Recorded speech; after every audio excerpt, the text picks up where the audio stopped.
Antichrist was directed by Lars von Trier and it came out in 2009. Now, Miro, I have an interesting question to ask you.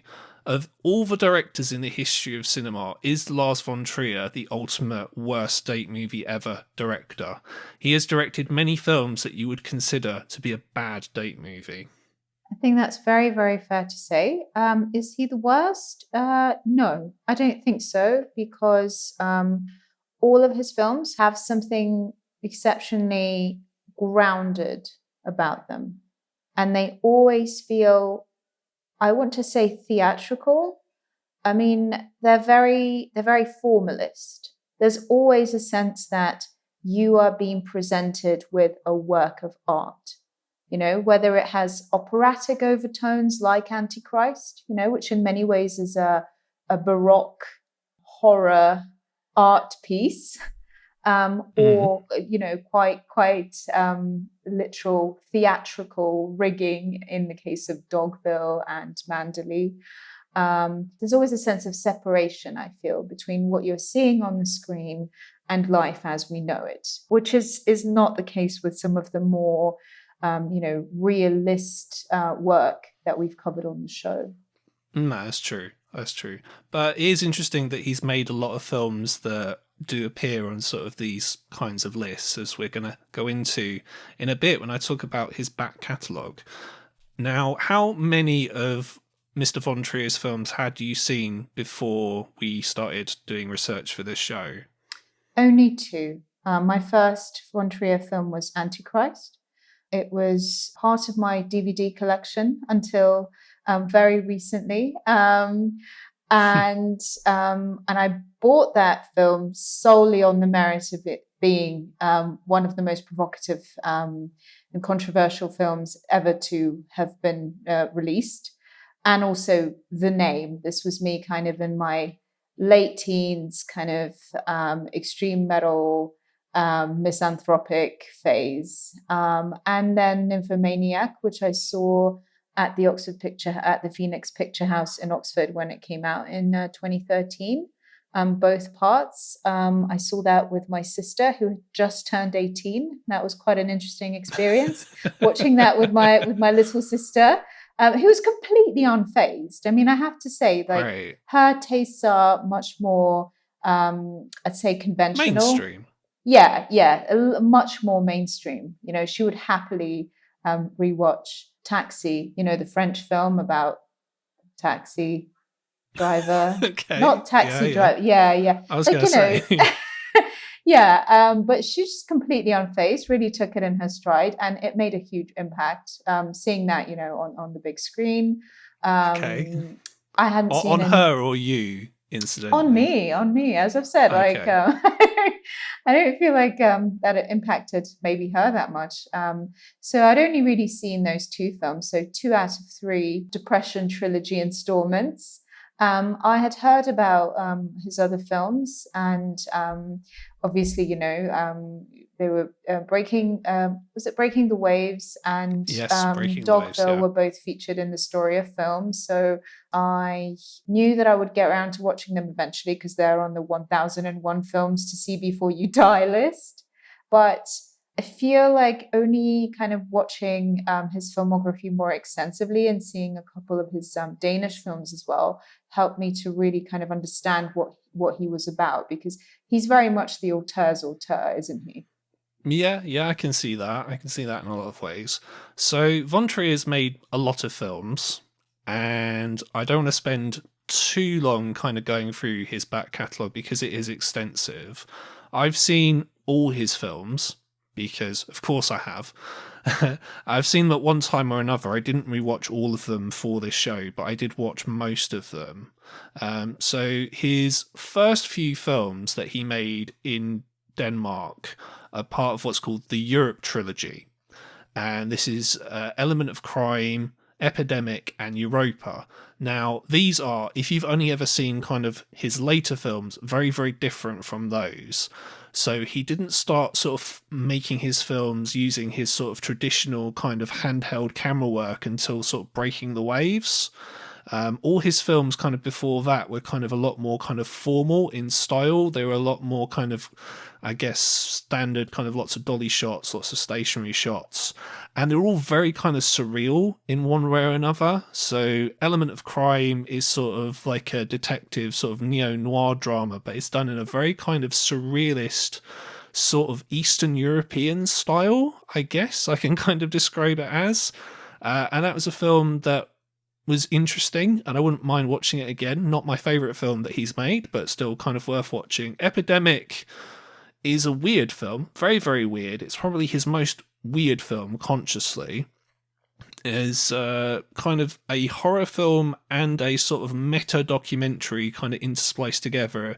It is about Lars von Trier and his writer at the period basically trying to make a film.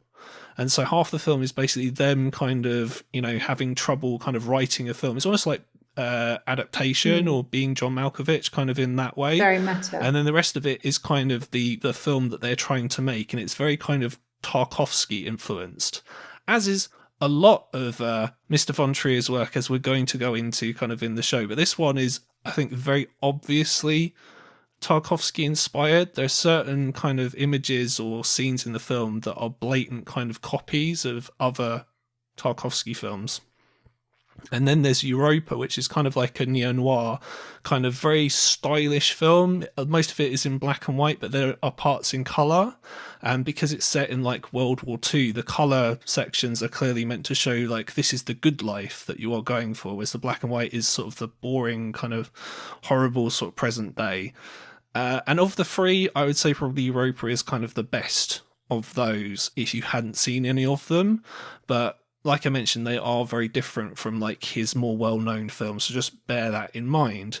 He also made a television film for Danish TV called Medea, which is based on a script written by Carl Theodor Dreyer, among others, which is based on a Greek tragedy of Medea from Euripides, which stars to Dreyer.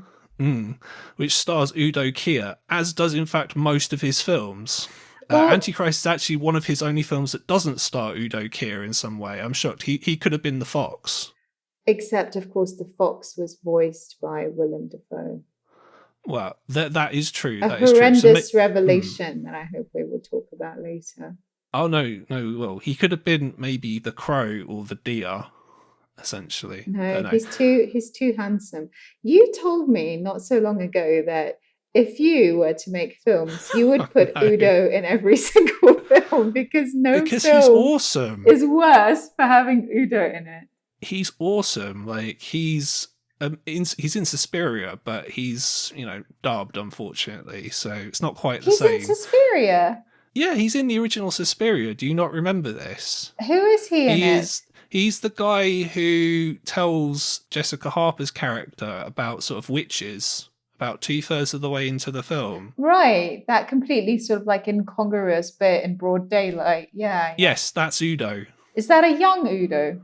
That's a young Udo, yes. That's sort of around sort of Flesh for Frankenstein era Udo.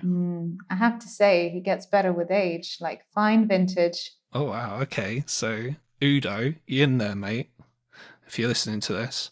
And that film, so going back to Medea quickly, it's very kind of, although von Trier said that he made it kind of in the style of Dreyer, it's again very kind of Tarkovsky-esque. So it's a kind of film that Tarkovsky would make if he was still alive and he made Medea. And then after that, because he kind of wanted to have more control over his films, he started his own production company called Zentropa. And to kind of get money to make his other films, he did a TV miniseries called The Kingdom, which is really good. It's might be possibly the best thing that he's ever done. I have not seen it for a very, very long time, but I do in fact own it on DVD. So there's 2 series of it. It's quite weird and quite scary in places from what I remember. So I'll need to watch it again at some point because, I do recommend it. And there was a second series of that in 1997. And third series is actually being filmed at the moment. So that's what von Trier is working on at present. Okay, so he's well enough to be working on a film right now. Yes, Yeah, well, it's not a film; it's a TV Yeah, series. yeah, But yeah. yes, he's working on something at the moment. But the first film that he made that actually brought him some kind of international attention was Breaking the Waves, which came out in 1996, and it stars Emily Watson as Bess, and it's set in Scotland, in a very sort of small kind of village in Scotland. Really great film, really great central performance. You've also got Stellan Skarsgård in there, who appears in a lot of Von Trier's films. And this was the start of what's called the Golden Heart trilogy. And we watched this together. So, Miro, I've been talking for quite a while. What did you think about Breaking the Waves? What are your thoughts on that?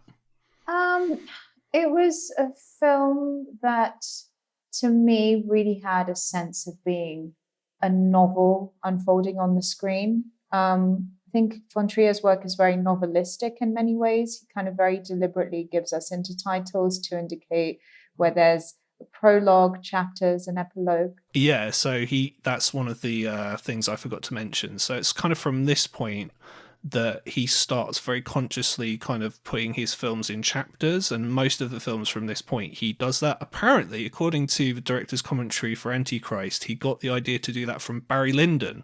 How interesting. Well, the thing about Breaking the Waves is how consistent the visuals are.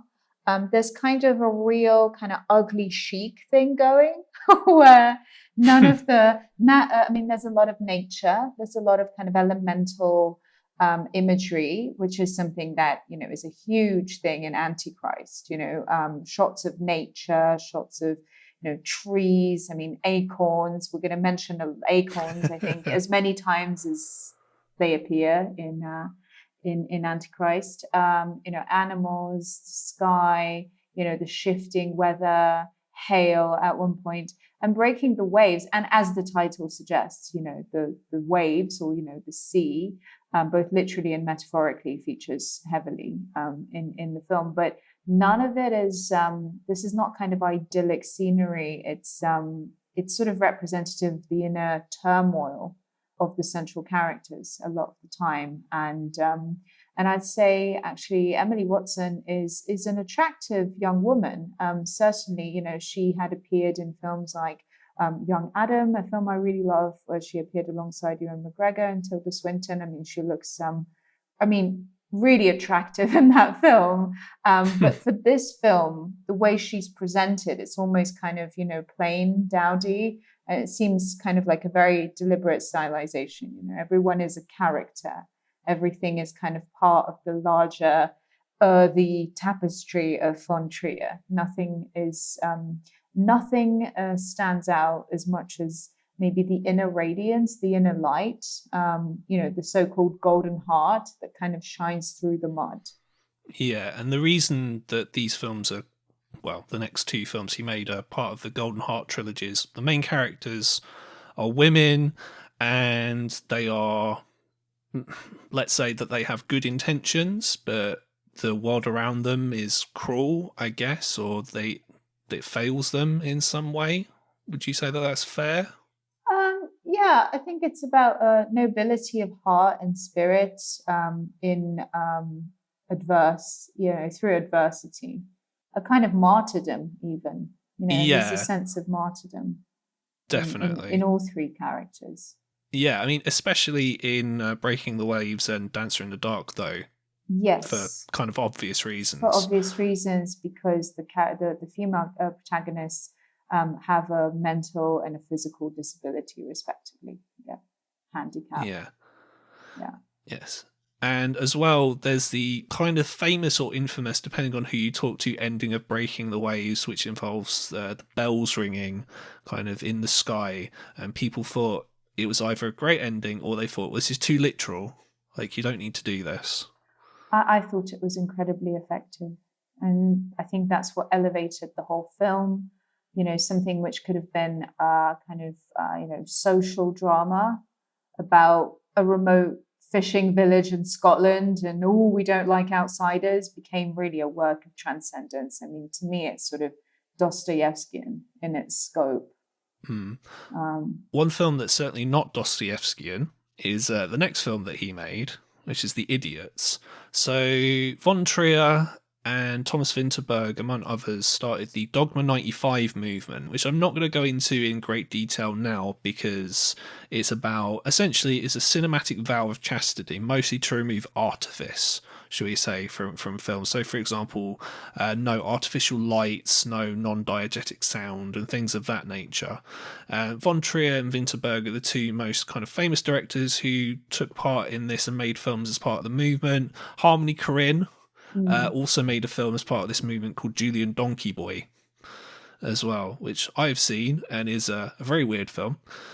But The Idiots, which was, let's say, it's Von Trier's next film, is also part of the movement and is kind of like a black comedy, I guess is the best way to describe it. And it's about people who are pretending to be disabled, I guess, or is that too simple a way to kind of describe it?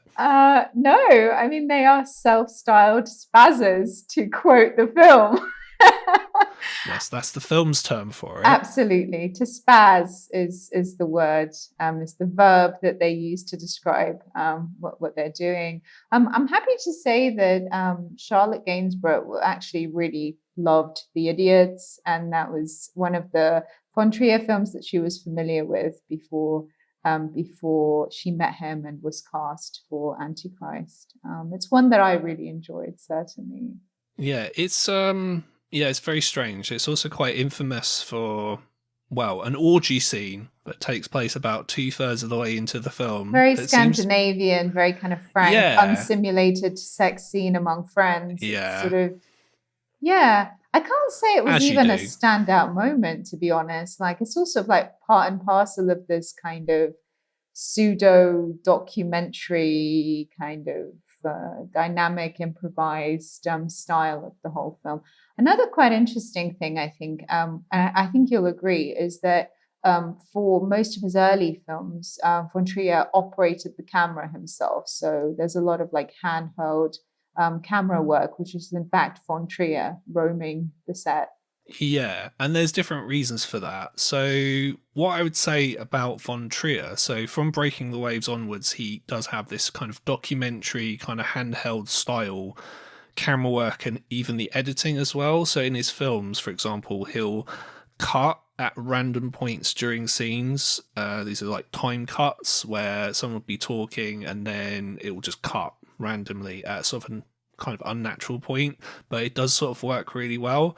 Now, why it works better in Von Trier's films as opposed to pretty much every other film that I've seen try and do this kind of handheld style is in Von Trier's films, he kind of deliberately does it to give his actors kind of room to move around the scene. So Antichrist is a good example of this.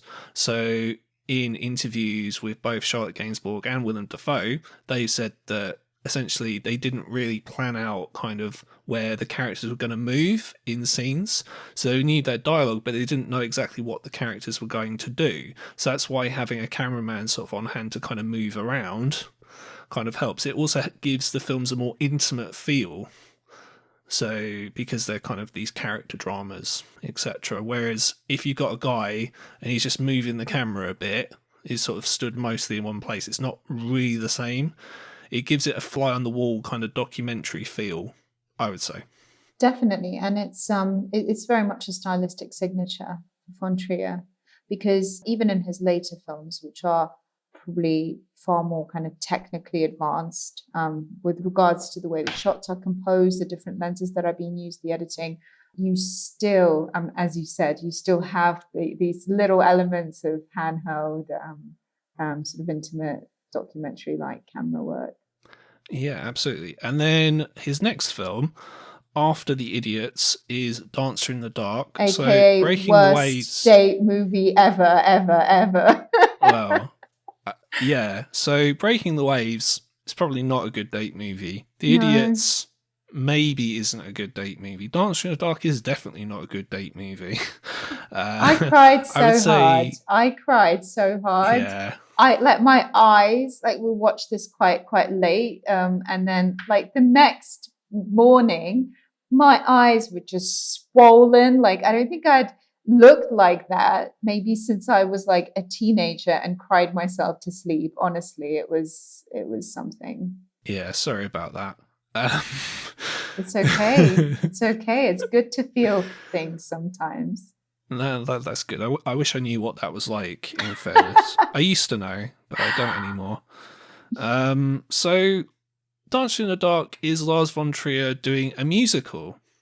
And it's a musical in the sort of literal old-fashioned sense of the word. From we're talking like Vicente Minnelli or Stanley Donen, who made Singing in the Rain, or someone like Jacques Demy, who made Umbrellas of Cherbourg, all that kind of stuff. And he cast Bjork in the central role. Him and Bjork do not get on very well, it's fair to say. I think that's putting it quite mildly, for various reasons, some of which I do understand from her perspective why she probably doesn't like Lars von Trier very much. But putting that aside for 1 minute, it is a absolutely amazing film. Didn't she famously say that his films don't have a soul, which is why he needs to recruit a powerful central female character in order to imbue those films with a soul? Well, that's one way of looking at it. I mean, that's her interpretation. Yeah, I yeah, yeah. mean, I can see why she would say that. She's not necessarily right or wrong. That's just, one person's opinion, shall we say. Sure. I mean, she did refer to a Danish director during the whole like Me Too. Yeah. Um, I mean, they didn't get on anyway. Apparently, during filming of Dancer in the Dark, it was quite an ordeal for one reason or another. As I always say, look, you often find Mark Kermode says this all the time. Second time I've brought up Mark Kermode on this episode. You'll find people, when they have a great time making a film, the film tends to be bad. Whereas a lot of films where people have an awful time making them, the films tend to be sort of quite good. Now, I'm hmm. sure that's slightly generalized, but yeah, you often find that, like, especially with a film like this, where it was made under, let's say, not the best circumstances possible, they made a great film. And when I talk about films not really affecting me, when you've got sort of people being cut up or people being killed kind of at the end, where it's like, well, you didn't give me a reason to care about them in the first place, so sorry that Oh, I don't care that they've died now. That's certainly not the case with Dancer in the Dark at all. Let's put it that way. that's very true. There's a reason it comes very high up on all these sort of most depressing movies of all time lists. Let's put it that way. Well, I mean, yeah, the realities of the death penalty in countries like the US are still they are horrific. And I think this is an example of a film where the documentary style really does make you feel like Oh you are yeah, watching absolutely. a documentary about, and in a way, like you are seeing something that is not unlike what happens on a weekly, monthly basis nationwide. Also, it goes without saying, obviously, Bjork's got an absolutely wonderful singing voice. So, and it's very unique as well. Mm. Like, you can tell it's her straight away. And the musical scenes, although it's weird watching these sort of choreographed musical scenes done in this sort of documentary kind of film style, like it's kind of stylish but without being stylized as well. It's sort of very, very kind of interesting kind of combination, if you say. Yeah. Yeah, so that was cool. There's I mean, maybe there are elements of, I mean, it's a documentary style, but the overall effect is maybe hyper real because you're constantly like, you're aware that this is Bjork, as you said, she's very distinctive, both her voice and the way she looks. And this would have been when she was really at the height of her popularity globally. So, you didn't at any point forget that it was, Bjork, but somehow she completely becomes this character. She completely sort of she takes it to new heights. Something which did not happen to me when I watched A Star Is Born, starring Lady Gaga and Bradley Cooper. I was not transported. And I'm a fan of Lady Gaga, so I just wanted to put that out there. I can't imagine why. After Dancer in the Dark, Von Trier made Dogville, which is a very kind of interesting film in many ways. He made it with many kind of great actors. I think this has one of the best casts of all time in terms of like acting talent from all around Europe and the world. Starring Nicole Kidman in the lead role, again, someone who famously did not get on very well with Lars von Trier. And this is, I don't know if this is my favourite Von Trier film, but it's definitely up there. It's done in a very kind of different style. So I'm sure that, well, I haven't read up on as to kind of the behind the scenes for Dogville in terms of why Von Trier chose to make the film in the way he did. But essentially, for those people who haven't seen Dogville, it's essentially a period film where the set is just a soundstage and there are no like actual buildings and stuff on the soundstage. It's literally a soundstage with chalk outlines on the floor and things like that, which does have an interesting effect because there are scenes where you can see what's going on as an audience, but the characters, in theory, though they should be able to see as well, can't because they are pretending to be in their houses, for You can see example. through walls, yeah, as if Yeah.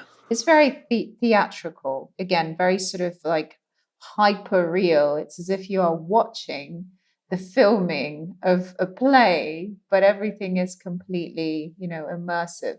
Yeah, it is like a play. Like, there have been films that have been criticised for being too much like a play because they take place in sort of one location and things like that. But that doesn't seem to be an issue with this film compared to perhaps like Mandalay, which is a sequel to Dogville that came out after this. Did you enjoy Dogville? I can't remember if we talked about it at the time Uh, or not. we did. I did enjoy it, and I think it's one of those films that it's deservedly become part of the canon. I think it's essential viewing. I think it's very enjoyable and challenging at the same time.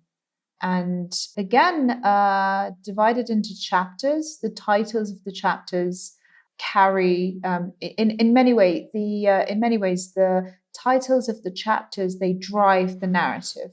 Yeah. It's the same in Dancer in the Dark as well, because the titles of the chapters tell you kind of what's going to happen Yeah. as well going forward. Also, Dogville has great narration by John Hurt. Like, uses his Epic. amazing voice Absolutely kind of epic. to great effect, I would say. Yes. Yeah. I Amazing. thought for me, yeah, absolutely. The cast is incredible. Nicole Kidman. I mean, I think this probably has to be my favorite performance of hers that I've seen Oh, yeah, by definitely. a mile. And this is meant to form part of what's called the America trilogy, of which Mandalay is the second film in that trilogy, but there is currently no third film, so it's unclear why Von Trier didn't do it immediately afterwards. I don't know if it's because of his depression or because he just, I don't know, maybe it's hard to get financing for a film like Dogville or Mandalay because they're so different. Mandalay is a kind of direct sequel in a lot of ways. I know it's sort of isn't, it isn't. Like, a lot of the characters are played by different actors.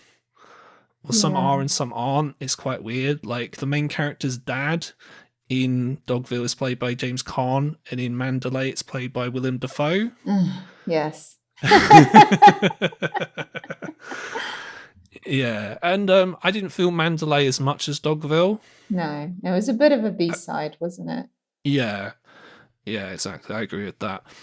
And then for the rest of the 2000s, he made some very different films, I would say. So he made a documentary called The Five Obstructions in 2003, where his mentor is a director called Jürgen Leth. Basically, he made a film in 1967 called The Perfect Human, which is like a short film. And Von Trier, in a very Von Trier kind of way, basically challenged him to make it 5 different times, but under different kind of sets of rules. I've seen it, I saw it a while ago. It's quite interesting, but I mean, it's not like an essential Von Trier film or anything like that. It's a curiosity, as is The Boss of It All, which came out in 2006, which is again a kind of a black comedy, sort of in the same sort of style as The Idiots in many ways. It's very kind of, yeah, very Danish. It's very Scandi humour, I think was the term that you used. Yeah, I don't know. It was all right. It's not something that I would recommend. But one of the things that came out of The Boss of It All, and I can't remember the exact term he used, but for the film, apparently, and this could be total bullshit because Von Trier has this reputation for just making shit up for shits and giggles. At least this is according to Mark Kermode anyway. I don't know if this is true or not. He's not But a fan of Von Trier, if I remember correctly. No, he really isn't. Von Trier created this camera which basically picks the shots for you. So it's not like a manually operated camera. It's kind of like a steady cam, but it's like automated. So it moves based on kind of its own whim or something like that. I don't know. It all sounds very silly and very kind of like geeky, I guess. If you care about that sort of thing, then fair enough. I would advise you to kind of look up kind of the boss of it all and kind of how it was made and stuff like that. Yeah. But yeah, the film is okay, not essential. And then in 2009, he made Antichrist, which we're going to go to in great detail. Anno Horribilis, 2009. Touche. Now, Antichrist is the first part of what is called the Depression trilogy, because Von Trier started suffering from depression in sort of the late 2000s, and he thought that he couldn't work anymore, and from there came Antichrist. And then after that came Melancholia. Now, Miro, we watched Melancholia very, very recently. This is something that you'd wanted to watch for a long time. What did you think of it? I absolutely loved it. It's seamless. It really takes the so-called monumental scenes to the next level, which are these surrealistic, almost set pieces, like super slow-mo, very sort of heavily digitally enhanced sort of tableaus. And I am a fan of Kirsten Dunst. She was in several films that really influenced me growing up, like The Virgin Suicides. It's a great film. Sophia Coppola. Also, Eternal Sunshine of the Spotless Mind. Brilliant film. Great film. And so, like Kirsten Dunst, I think was in quite a fortunate position to have been in several kind of very moody, acclaimed films where she was playing this sort of, I mean, obviously Marie Antoinette. I mean, that's a show-stopping performance, you know, another Sofia Coppola film. So I think even though she sort of is this angelic, fragile, you know, American sweetheart kind of character, she has been in these you know, quite complex, in many ways dark films. So the casting choice was an intelligent one, and one that was in conversation with like other great films that she had been in. A huge fan of Charlotte Gainsbourg, so it was really great. Like for me, the fact that she tied the Depression trilogy together was something I really enjoyed, something that spoke to me. I think the standout thing about Melancholia to me was that it was taking on literally a monumental, a giant theme, namely the arrival of a black planet called Melancholia out of outer space that's on a collision course with Earth. And it's sort of like 2001 in scope, you know, just the sheer cosmic, operatic kind of especially drama of it. Oh, it's just phenomenal. I would watch that film again and again and again. I feel like I've only just scratched the surface. And I feel like it's one of those films that doesn't just pretend to be deep, you know, but it's just it's not smoke and mirrors. There's really something to it. So there you go. Good date movie. Great date movie. That is an absolutely fantastic date movie, actually. And Yeah. if So all goes well, you will be comforting her at the end, pressing her to your bosom, going, "It's okay. We're safe now." there you go. So that's a Champagne. good one. That's a good one to choose. Melancholia, I should also say, is probably von Trier's most kind of renowned kind of film that he's made sort of in the last sort of 10 to 15 years, or maybe even 20 years. Well, actually, no. Well, since Dogville, anyway. It's the one that's had like sort of the most critical praise. It turns up on a lot of kind of best of lists and things like that. It's easy So, to yeah, like. if you, yeah, definitely, definitely. Mm. It's kind of different from, well, it's very different from all the other films that he made in the same period, like Nymphomaniac, which came out in 2013. And, well, Masterpiece. I also saw at the cinema. I saw parts 1 and 2 back to back. But we had a bit of an interesting situation. So when we were rewatching We Nymphomaniac, did. we had both clearly seen the theatrical I version think we had at the seen cinema. different theatrical versions at the cinema. I'm pretty sure the one I saw at the Phoenix Picture House was somehow more explicit than the one that you saw. Was it at the Criterion or Well, I saw it at the Curzon at in the Curzon? Soho. Sorry. But unbeknownst to me, the one that I found for both parts was the director's cut. Mm-hmm. So the first part isn't really that much different between the theatrical cut and the director's cut. And of the two, I kind of always thought that the first part was better. So the first part is when the main character is younger, played by Stacey Martin. And obviously in the second part, it's Charlotte Gainsbourg again. And the first part, as I said, basically the same. But the director's cut of part 2 is like almost an hour longer. There's so much stuff that they cut out of the director's cut. I mean, some of it you can definitely understand why. Are we Well, there's allowed one to scene talk in about it? particular.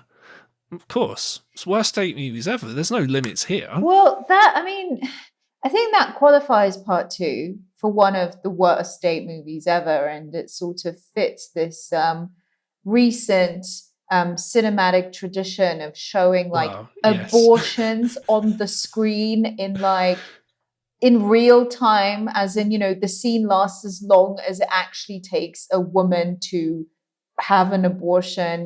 We saw this in Enter the Void with Paz de la Yes. Huerta. The camera work is fancy as fuck, but like it actually takes a long time. We saw this obviously in The Tribe. I mean, that's not a film that we've talked about on the show. I hope that one day we will, but that has an abortion scene which I found very difficult to watch. Yes. Quick story. When I watched The Tribe at the London Film Festival, someone walked out Yeah, I mean right it's by it's a me. walkout moment. And It's they it's a never walkout came moment. back. So that was their tipping point. Well, in Nymphomaniac Part 2, the director's cut, Charlotte Gainsbourg performs an abortion on herself. Yes. That It's not was, even someone doing it for her. It's like you said, it's a self-abortion. yeah, it's a self-abortion. It's unflinching. It's sort of very, I mean, it's like full frontal genital.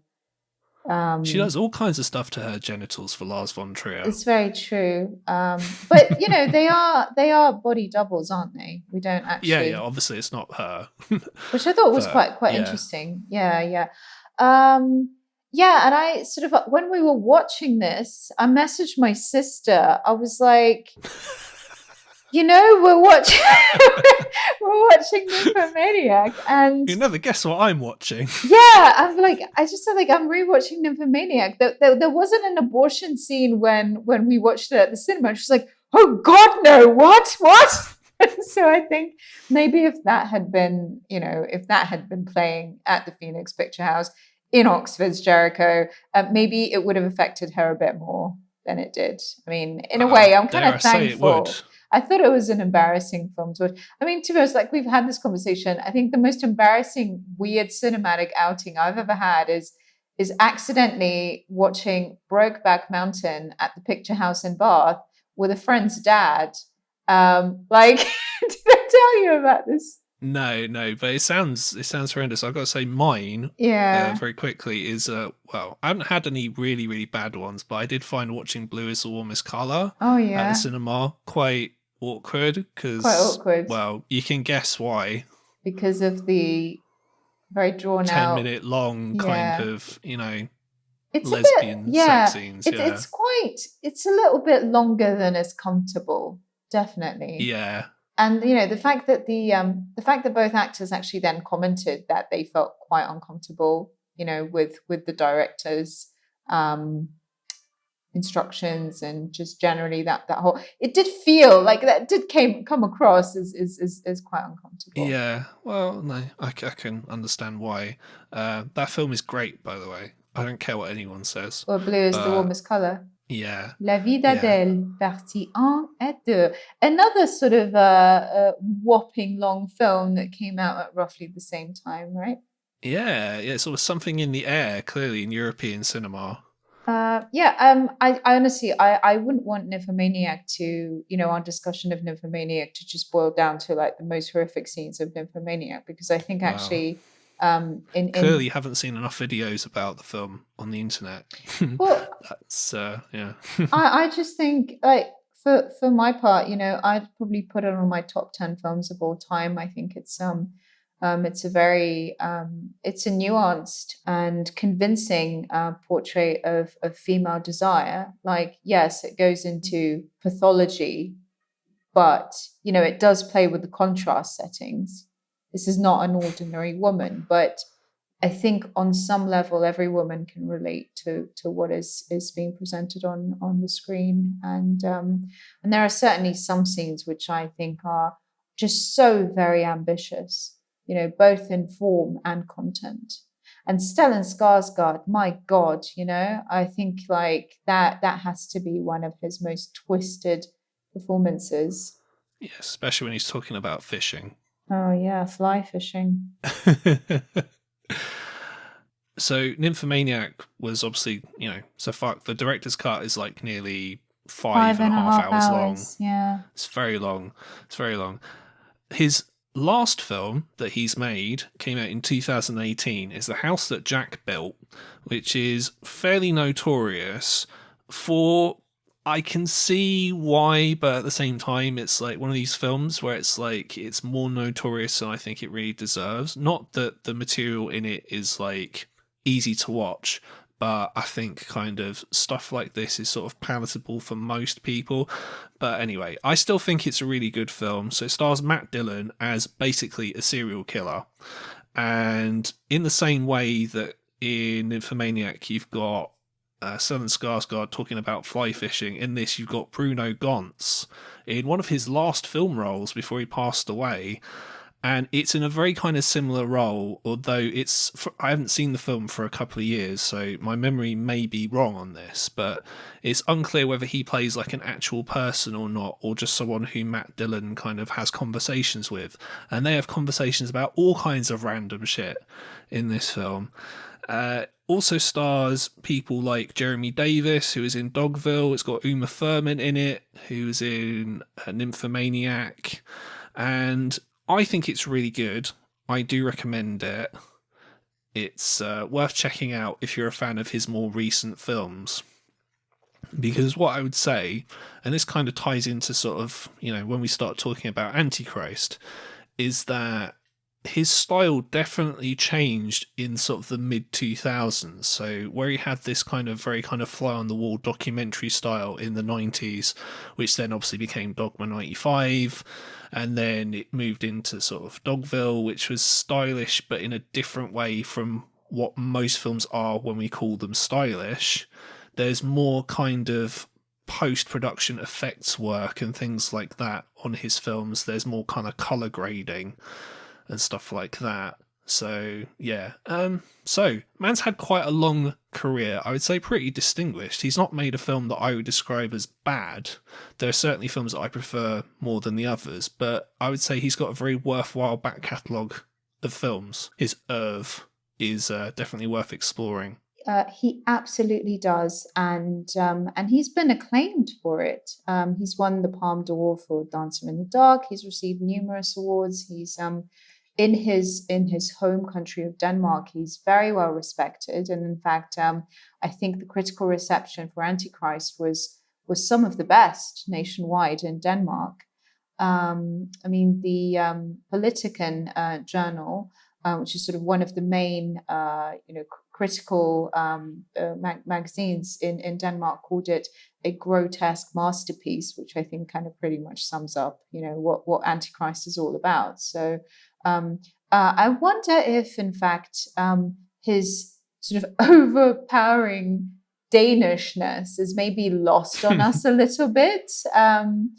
I've only seen The Idiots as far as his Danish films are concerned, but you certainly do get a sense of that, that Locke-esque sort of trickster humor, irony, sarcasm a lot Yeah. more when it's in his sort of native Danish. And another thing I think that it's important to remember, like, yes, he is the enfant terrible of European cinema, but he is well known to the establishment, the critical, the cultural establishment. I mean, we watched some of the extras on the Antichrist DVD, and there's like a video montage of the premiere day of Antichrist at Cannes, and like the president general of the Cannes Film Festival sort of actually like personally comes to meet him, as he like comes to the city of Cannes, as he arrives. It's very sort of, I don't want to say triumph of the will, but you know what I mean. It's sort of. Don't want to say it. No, but you still did anyway. No, I know. But that's another thing, a lot of the like controversy surrounding von Trier comes from some of the stuff that he's said in jest at press conferences to an audience of like dour-faced critics that are then outraged. And then, exactly. And it's a bit of a sort of, it's a bit of a kind of Chinese whisper situation. Like, for instance, von Trier, I mean, apart from the fact that he does suffer from clinical depression that has had him, committed to hospital at certain times in his life and completely unable to work. And this is something, mental health issues is something that he had struggled with from like age 4. He's actually had quite an interesting life. The man that he believed to be his father for most of his life was revealed by his mother on her deathbed not to have actually been his biological father. So he was brought up by a Jewish man, and he knew, like, he always thought himself to be half Jewish. And then his mother revealed to him just before she died, that his father was in fact a German, who I believe was that she had an affair with him, and he was married at the time, and this was not something that was like revealed. So I think this was around the time that Melancholia was released, and in a press conference he sort of referred to this, saying, "Oh, I guess I'm a Nazi now," and that was not well received. Well, that wasn't exactly what he said, but yeah, for the sake of kind of not kind of labouring the point too much, yes, he essentially said something along those lines. Yeah, and he meant it clearly in jest. Yeah, but I don't think it was taken in jest. But there was We've all been there. I've been there before, certainly. I certainly think some of the things that he has said in jest over the years, like, has been misconstrued, and maybe that spark of like Scandinavian humor, like, lost in translation. But also, I think that he is a director that is as much lauded and embraced by the establishment as he is, vilified and called out. Yeah, I think that happens with like Gaspar Noé and people like that as well. I think that happens with all these sort of directors because one of the things that I wasn't sure if I was going to mention or not on the show is Von Trier has been sort of associated with New French Extremity, Mm. but in a slightly different way. So there's a movement, it's not like one of these official movements, it's sort of unofficial, but it's called like the New Extremity, of which all the kind of French directors sort of lumped into, and Michael Haneke and himself and Lucas Moodysson have all been sort of, yeah, associated with for making these extreme films, although Antichrist is the only film of his that has like extreme violence in it. Mm. Von Trier's films are interesting in that they're extreme because of what happens to the characters, sort of just how they're treated by other people is sort of quite horrible in a lot of ways. He clearly doesn't think very much of human beings, is all I'll say. I think Nymphomaniac, it would be fair to say, also rates pretty much Oh yeah, I alongside suppose Antichrist. that Yeah. does as well, but not quite in the same way. We'll talk about it kind of when we get to it, Mm. I guess. So it's at this time makes probably the most sense to start talking about Antichrist, because that's why you're here, after all. And we got to get to it at some point, and now is as good a time as any. So, like I mentioned at the start of the show, Antichrist came out in 2009, and is a very interesting film. It's a film that I like. I like certain aspects of it more than others, but we'll go into that kind of, when we talk about the film in more detail. The backstory to the film is, we mentioned, Von Trier, he was suffering from depression. He found it hard to write, and he was working on the film for a while.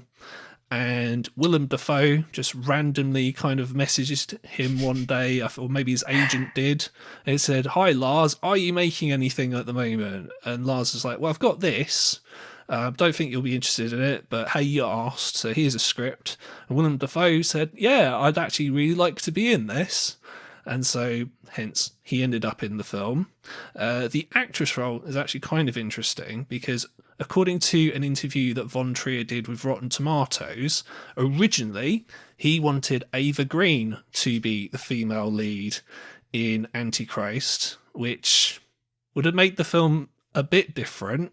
She certainly was quite famous at the time for being Casino Royale, so maybe the film Vesper. would have.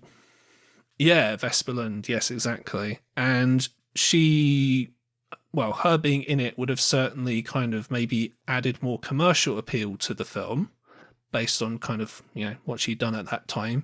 But she wanted to really be in it, but her people didn't want her to be in the film. So instead, the lead female role in the film went to Charlotte Gainsbourg. Charlotte Gainsbourg is obviously the daughter of Jane Birkin and Serge Gainsbourg, the famous French singer.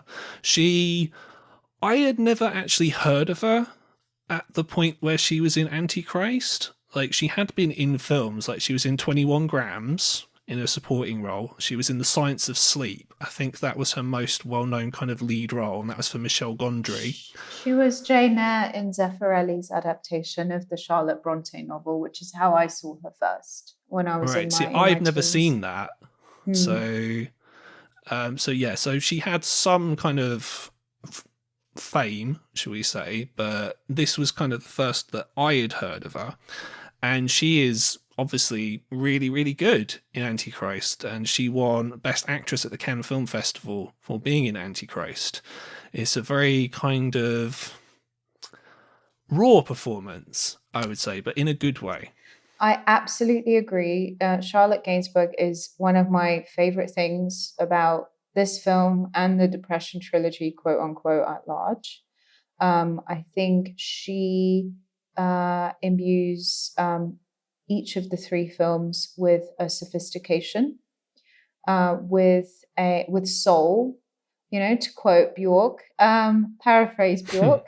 And she's just amazing. There's this incredible quality to her voice.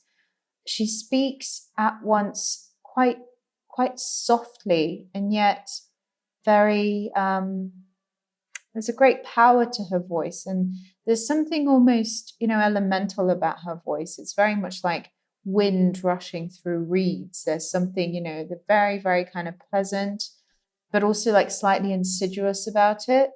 And she does have, she is the child of arguably the most famous couple of the 60s, as you said, Jane Birkin and Serge Gainsbourg.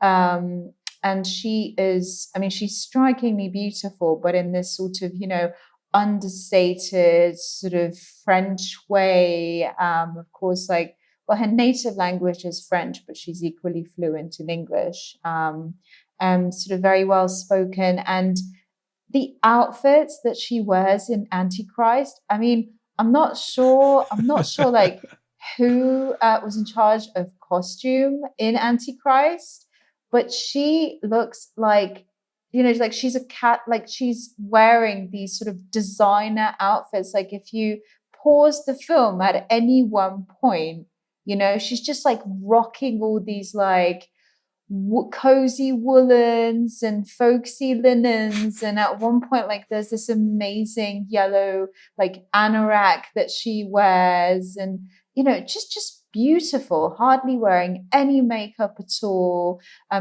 lot of the time she's crying or she's attacking having Willem, angry sex, having angry naked. sex, having anxiety attacks, hyperventilating. At one point she banging her head against a toilet.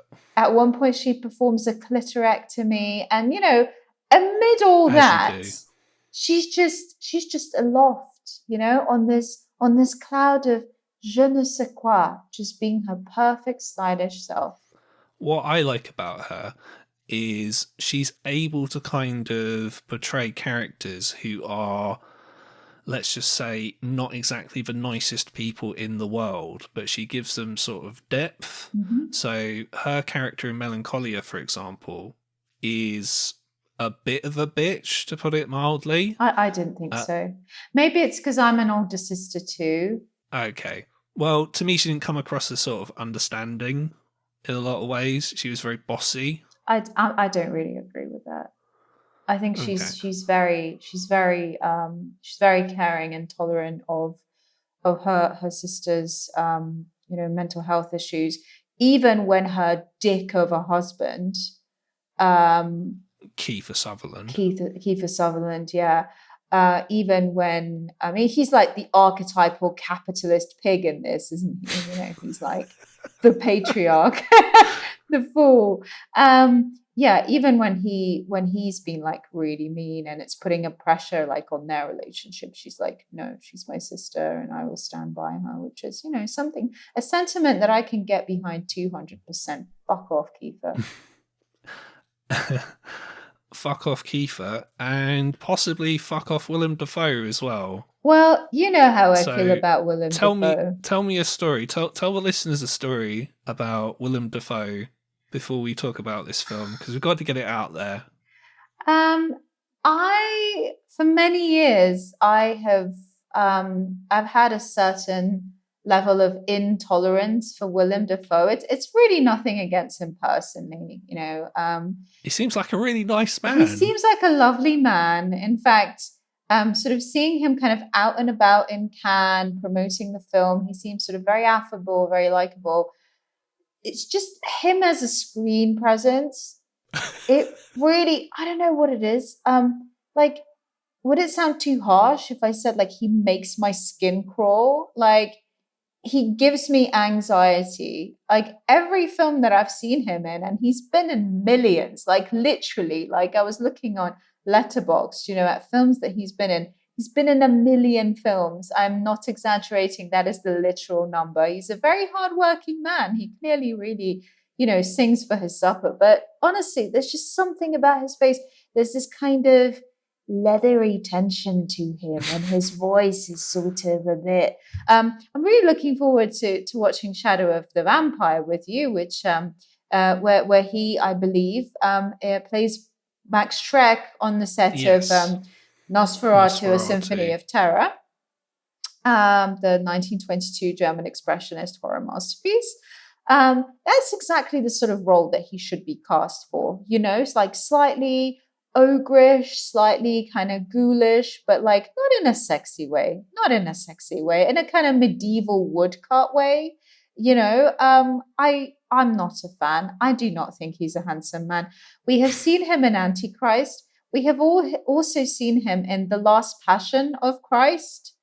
I have gone from one end of the spectrum to the other.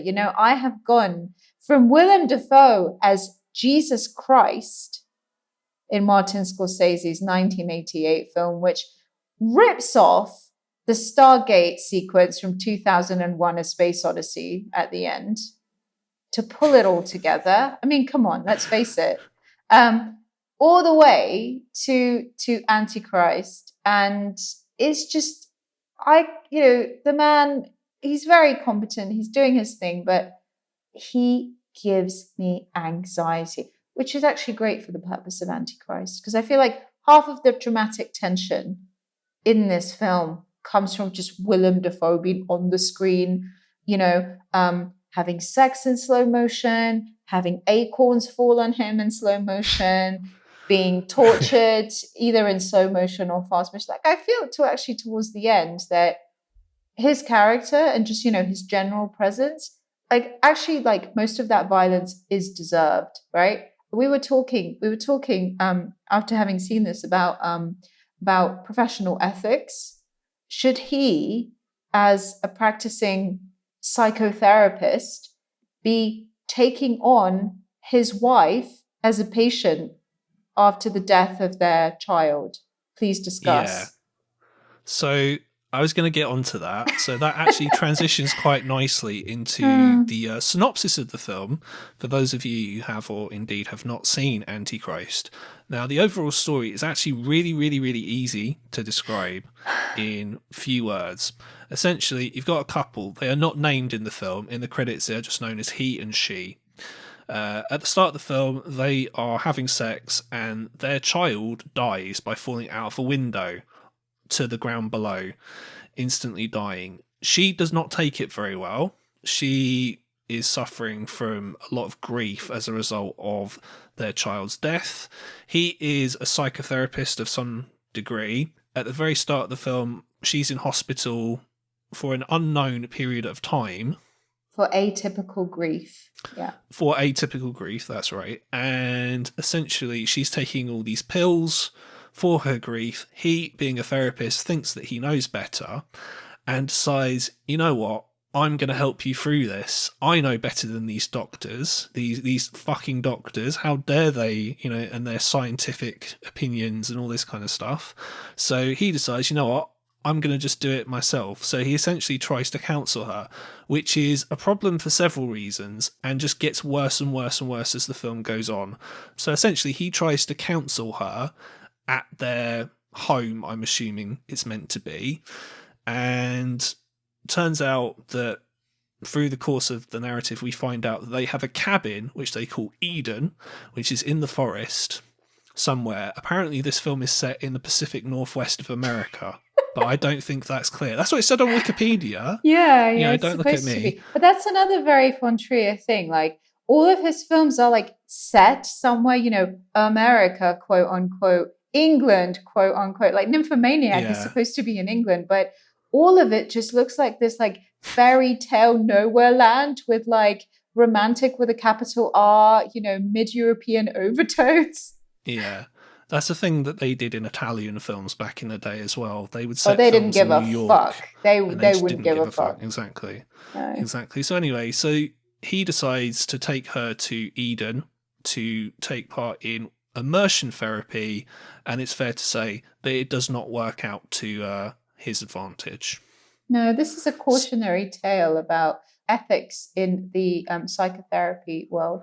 Yes. So there are issues with the story really to begin with, in terms of if this person was a real sort of therapist and had been through kind of a long, arduous road to getting like a degree in psychotherapy and all this kind of stuff, you would be told, do not kind of give treatment to members of your family, because immediately kind of you're breaching some kind of ethics there. There's all kinds of issues there. And she doesn't get better. And then, yeah, it just, like I said, gets worse and worse from there. I mean, there's a Involving, horrible scene when when she's sort of forcing him to have kind of angry sex with her to sort of make her forget, this grief where he goes, "You should never screw your therapist, no matter how much he may like it." And it's like, oh, stop it, please make it stop. So, the connotations are not lost on him. Having said that, it could be suggested that counseling her through her grief is his way of getting over his grief of also losing his child. yes, as well. Yeah, because he doesn't seem that fussed. Like, I'm sure Mm. he's not exactly peaches and cream that his child died, but if anything, kind of, keeping all this kind of hidden under the surface, he's trying to be a very kind of stoic kind of, He's been the strong uh, man and she's the yeah, silly he's trying woman. to. And Von Trier on the director's commentary for Antichrist, I think he even basically said this, is that he's Mm. trying to kind of over analyze stuff. I think that's kind of how his character kind of gets through things, is through kind of, yeah, just overthinking shit, Yeah, essentially. yeah. He's sort of, everything that's wrong with rationalism. I think a quote that's very telling of the character that he or Willem Dafoe plays is this: "You don't have to understand me, just trust me." That's sort of his main message, like, don't use a critical factor. Like, don't try and get your head around this psycho babble that I'm throwing at you. I mean, honestly, I read that Lars von Trier brought in elements of his own experience of therapy when he was writing Antichrist, and he's interested in Jungian psychoanalysis. So a lot of that is working with dreams, about working with archetypes, about using sort of almost magical, mythical language to articulate, some of the issues that we struggle with. Um, Mm, I was not convinced by Willem Dafoe's methods in this film. It seems like towards, like as the film progresses and they're in the cabin, his only weapon is a legal notepad and a pen where he draws this like pyramid and tries to write down the fears that Charlotte Gainsbourg's character, faces. And I feel like some of the most humorous scenes, because there is like quite dark, kind of acerbic, I'd say like hidden humor in this film. A lot of the like humorous elements come from these sort of therapist, quote unquote, patient, quote unquote, dialogues. And one of them goes something like this: "Let's pretend I am nature. I am all the things that you're afraid of." To which Charlotte Gainsbourg's like, "Okay, Mr. Nature." Like, ridiculous. Like, this is you're not right, going to mate. lead to a breakthrough. And it's almost like she is supposed to be the weak one, the struggling one. But as this whole therapeutic process unfolds further and further from civilization, deep in the dark, putrid heart of the forest, it becomes clear that he's incompetent, he's insensitive, he doesn't know what the Yeah, hell he's doing. In many no, ways, he at one point becomes the victim of his own hubris, having dragged out yes. a woman that had actually been institutionalized into the middle of nowhere with himself. Yes, she causes him physical harm. Yeah, I mean, that happens in a lot of Von Trier's films, though, if you notice. So I was Mm. going to mention at some point in this review, but fuck it, we may as well talk about it now. So one of the key bones of contention with a lot of people is, oh, this film is misogynistic and Von Trier, he hates women. No. Clearly people haven't watched his films. The men in all his films are basically idiots or they're helpless in one way or another. Like Dogville is the one that kind of came to mind when you were describing kind of Willem Dafoe's character, because essentially, like, all these people are really horrible to Nicole Kidman's character, and then they all get killed right at the end of the film. Mm. or well, I'm not sure if it actually happened or if it's like a vision or a dream that she has or something like that, or some kind No, of I think it pretty hallucination. much happened. No, I'm pretty sure it did. That's kind of the Yeah. point, right? Anyway, that's their fault. Like, if they were nice to her, like, that would not have happened, essentially. Yeah, but then I feel like the counter argument that the film itself makes is, but they were poor. To what extent does it excuse their actions? No, it's fair to say, It's just the way you put it was quite to the point. well, It amused me. Dogville is a film about the Depression, the Great Depression in the Mm. 1930s, and poverty, and how it drives people to It's do about certain America. things. It's about America and it's about poverty. Manderley, conversely, is about America and it's about slavery and race relations. Mm. Like in many ways, Dogville is about class relations. And then and Manderley is about race relations, and we know that the two are kind of part of this diptych, maybe one day trilogy or triptych, because the end credits use a photo collage of documentary photos from the time, set against David Bowie's Young Americans, to really drum the Mm. point home. It happens in um, Nymphomaniac as well. yeah. So anyway, my point is that for all the people who kind of take the film literally Yeah. and don't understand that just because a film has something in it doesn't mean that the people who made the film are pro the things that it's showing. Like, if I make a film and it's got a racist character in it, that does not make me a racist for putting a racist character in my film. Yeah, I You know, mean, I think the counter argument to that would be, why are you giving a platform to racism, full stop?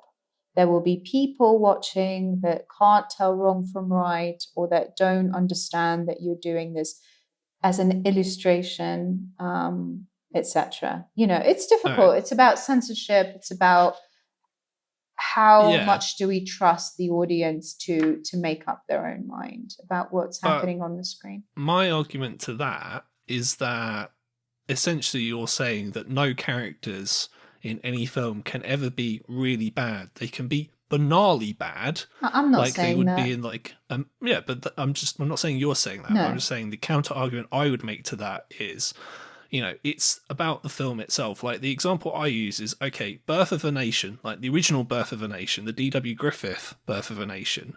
That film is definitely racist. Like, it has racist things that happen in it, and the message that the film is trying to send is racist. So the two things are kind of linked. But in something like, this is the example I always use for this, Zero Dark 30. I remember when Zero Dark 30 came out, all these people were up in arms. It's like, this film, it glamorizes torture. It says that, you know what, you can use torture to kind of get information out of people you've got prisoner, and it says that that's okay. Those people clearly didn't watch the film, or they weren't paying attention when they were watching it, because that is not what happens in the film at all. So anyway, it's Well, very get off my true. high horse for a I second. mean, I, So I love Zero Dark 30. It's one of my favorite films. One of the most, I think, powerful cinema experiences that I've had, because I saw it in the cinema when it came out. Catherine Bigelow film. Just brilliant film. But then again, it's torture and it's waterboarding, and that's something which was in the media so much. It was such a huge controversy, like surrounding like the outfall of like 9/11, and obviously the consequent wars. I mean, the consequent involvement of US troops on foreign soil, arguably to defend US national interests. I mean, it was just so controversial that it would have almost been bad form to ignore a film which then kind of brought it to the big screen. It's sort of like, do critics have the moral responsibility to alert the audience, or to like flag up these controversial things that are shown? it's the whole trigger warning thing, I would say. Like, some people, like, when they talk about the kind of films that I talk about, they have trigger warnings at the start. Yeah. You know, they go, okay, well, I'm going to be talking about rape because this film has rape in it, or this has sort of sexual abuse, or okay. And some of that, you know what, I can kind of understand, because there are some people who have been through those experiences who, you know, may get some kind of, you know, they might have PTSD from those experiences. So it might be helpful for them to know, you know what, going to be talking about this kind of thing. It might not be something that you want to listen to. But I've never taken it to that extreme, because how far do you go with that? Like, I just say, look, you know what, guys, going to be talking about disturbing stuff on this show. You know what you're getting into. If you don't like it, you can press stop.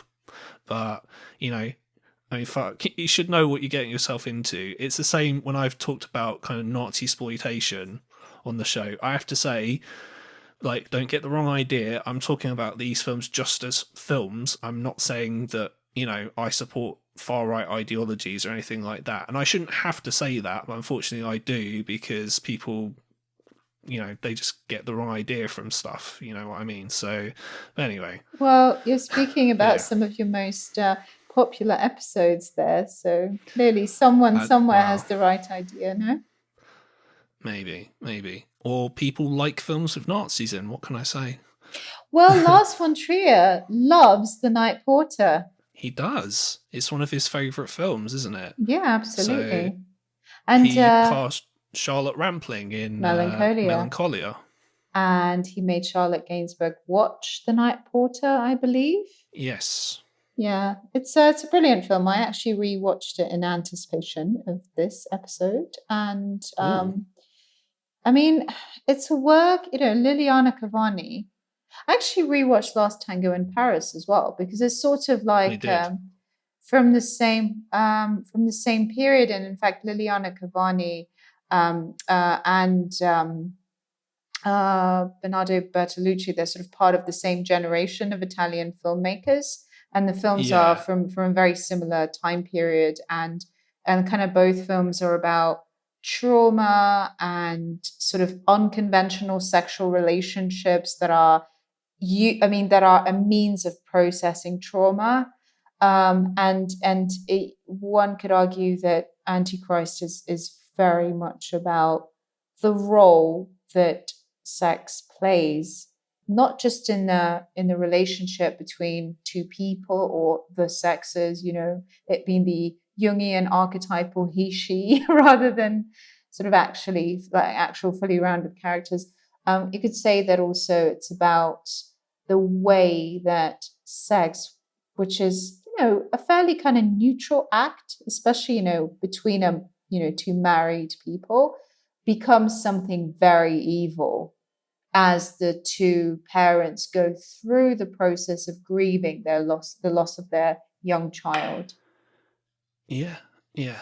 So I wanted to talk about, as well as kind of the sexual politics of the film, whether it's misogynistic or not, I wanted to talk about it in terms of it as a horror film, because I think it's very interesting. This is the only horror film in Lars von Trier's oeuvre, and it invokes horror in quite a interesting way, you could argue, in a few different ways. So the obvious one to me is you've got Cabin in the Woods. The woods are evil in inverted commas, so that obviously brings to mind stuff like The Evil Dead. So that's both the original and the remake. Although there are no Deadites in Antichrist, that would have certainly been a bit of a turn up for the books. But there are talking animals. There are talking animals, which does actually bring up my second kind of comparison. So this could possibly be interpreted as like a folk horror film, because it's sort of taking place in the countryside, because you've got nature and you've got sort of animals that are evil. And I guess that's probably a very overly simplistic way of looking at it. And you've got sort of acorns falling on sort of the cabin and all this kind of stuff. Stupid acorns. Yeah, damn acorns, yeah. They're talking about oak trees and stuff like that. It does bring to mind different types of films. So you've got things like The Long Weekend, the Australian horror film, which is basically about man versus nature. You could also sort of, I know this came after Antichrist, but a film like The Witch. Yeah, I was gonna say it's very The Witch Yeah, in many ways. which itself is influenced by sort of, again, folk horror films. But another kind of comparison, which again Mark Kermode noticed and I noticed as well, and I want to know your thoughts about this Mm. because you've seen the film, is Mhm. Possession by Andrzej Zawadzki. Oh, brilliant, brilliant, brilliant film. Are we going to cover it at some point? We are going to cover it at some point, Yeah. yes. Yes. Yes. Watch this space for that. But yeah, it's again in a sort of elemental terms, it's Mm. about a relationship in decline Mm. between a couple. They have a child, and the woman kind of experiences some kind of sexual psychosis, if you want to call it that. Although, obviously, in Possession, it's very different from Antichrist. But again, I thought it was very, very interesting kind of comparison. Of the two films, I prefer Possession, but yeah, it's. What Well, do you think about that? I think it's very different. In Antichrist, it's a very contained world, and in Possession, the city, and being followed around the city and like different streets and underpasses, they place like such a big role in kind of creating that psychological sphere. That I feel it's impossible for me to imagine Possession taking place in the middle of the forest. Yeah, they're very different. Like, Yeah, yeah, Possession is very urban. The fact that it very takes place urban. in Berlin is a Yeah, a key very part kind of of the run film. down, like late 70s, early 80s Berlin. Yeah, not a glamorous Yeah, place. no. No, Cabin's not absolutely. very glamorous either, in fairness, but still, it's very different being in the middle of nature as opposed to, Sorry, don't you mean yeah, Eden? or Eden. Yeah, Yes, yeah. my Yeah, mistake. it's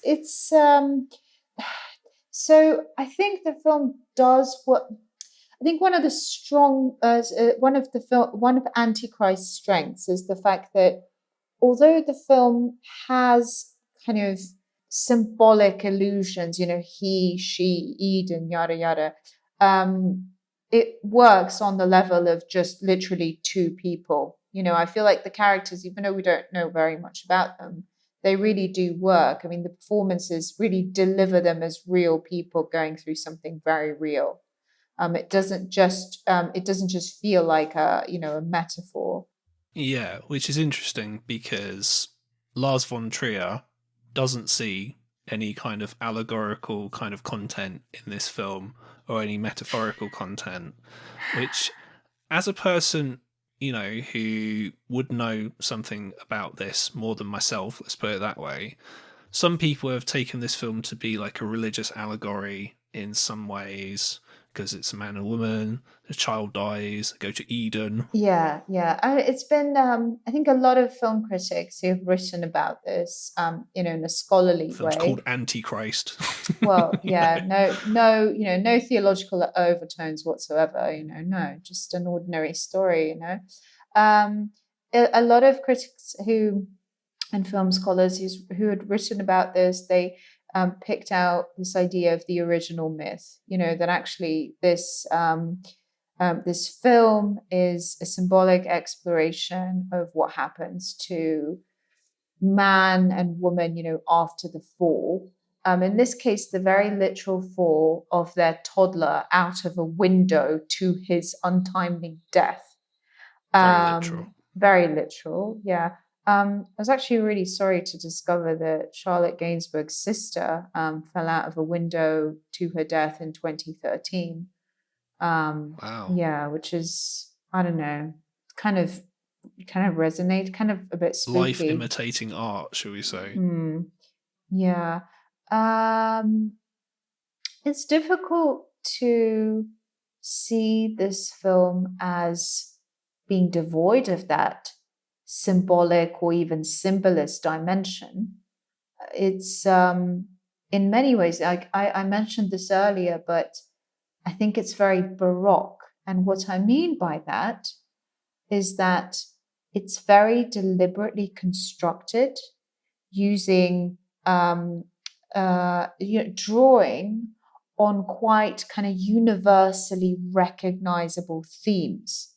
And, some of the things that Charlotte Gainsbourg's character talks about are related to a thesis that she was working on in this same cabin, Eden, a year before they arrived there for a very unsuccessful round of immersion therapy.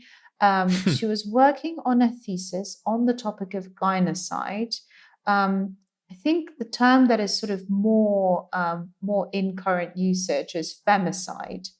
It's a sex-based hate crime term, broadly defined as the intentional killing of women or girls because they are female. So she was working on a study of religious misogynistic murders through the ages, in particular sort of witch hunts. And when they arrive in Eden, she didn't finish this thesis, and this sort of gets brought up in one of their kind of therapy sessions back in the big city of Seattle, which we don't see any establishing shots of Seattle. It's all very sort of everything takes place, between four walls. Yeah. He even points out that's not like you to give up. Yeah, and she says that, well, the way you commented on it, you said it was glib.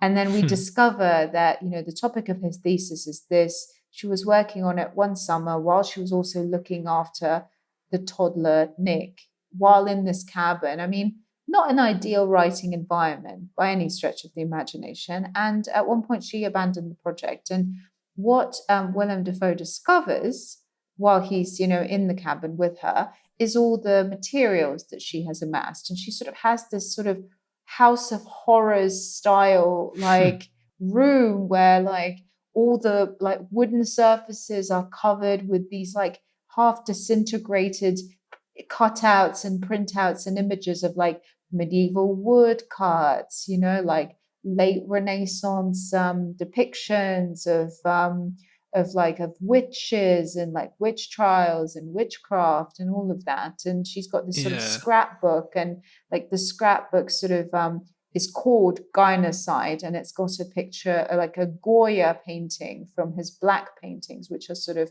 all about witchcraft and devil worship and basically the ills, the evils of society. And what it made me think of was it made me actually, so there was one moment which really made me think of The Shining, because he's sort of flipping through this sort of scrapbook. Yes, I know exactly what you're going to say. And her writing sort of as her mind unravels or whatever, she's having this episode, right? Her writing just becomes crazier and crazier. And obviously all work and no play makes Jack a dull boy. He was using a typewriter, but still, it's that kind of... Yeah, it's the same idea. It's the same idea, which I thought was very powerful. Another film which it quite obviously made me think of, I'm sure you will agree. Speaking of witchcraft. Speaking of witchcraft through the ages, Hexen, Benjamin Christensen's really famous documentary film from 1922. Yeah, one of the earliest kind of horror films, and very kind Danish of unique for its film. time. It's I very do unique. recommend it. It's very unique for its time. Christensen, it's nearly 100 years old. It's crazy. It's absolutely crazy. So Christensen quite famously appears as the devil in the film. And it's just got, some of the most incredible imagery. But what's even more interesting about it is it talks about how women have been, it has a discussion of the contemporary period, so of the 1920s, saying that, the women who are committed to mental institutions, when we talk about hysteria, is this not like when we used to burn witches and dismiss women solely on the basis of them being women? So it's an exceptionally, it's a very radical statement. And, and it's a fellow Danish filmmaker who at the time, he was not voicing a popular opinion, and then obviously we've said that all roads lead to Dreyer. But obviously, there's a lot of Drea in this. There are a lot of, I think, direct and indirect references to Drea. I mean, both like Passion of St. Joan of Arc, but also Vampire, and also Day of Wrath, which sort of like, again, talks about intolerance, social prejudice, men against women, patriarchy. So yeah, I think, again, another thing, like apart from the fact that there is minimal characterization, but both Willem Dafoe and Charlotte Gainsborough appear as like fully rounded, real characters, like real people of flesh and blood on the screen, not merely, ciphers or whatever. Another strength of this film is the fact that although it weaves these themes in, are women evil? There's this idea that so Charlotte, like part of her mental breakdown while working on this thesis was that eventually she convinced herself that women truly were evil. Yeah. So it's sort of, and also, she talks about nature being Satan's church, and the idea that like men's bodies are governed by God, but women's bodies are governed by nature.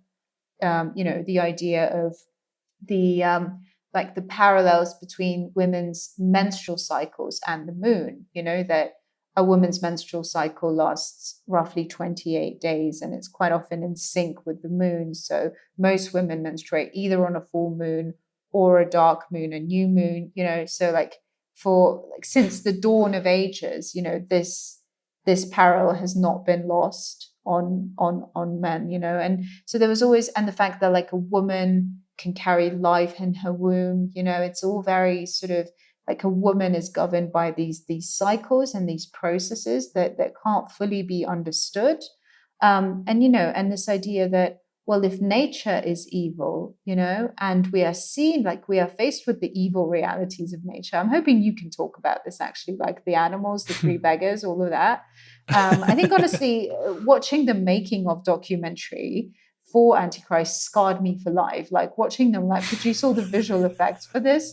It's just, I think the visual effects are more disgusting, honestly, than actually like seeing the end result on the screen. So it's sort of, it hints at like it sort of mentions in conversation all of these themes: witchcraft, are women evil, nature is Satan's church, but it's not heavy-handed, and it does not give you answers.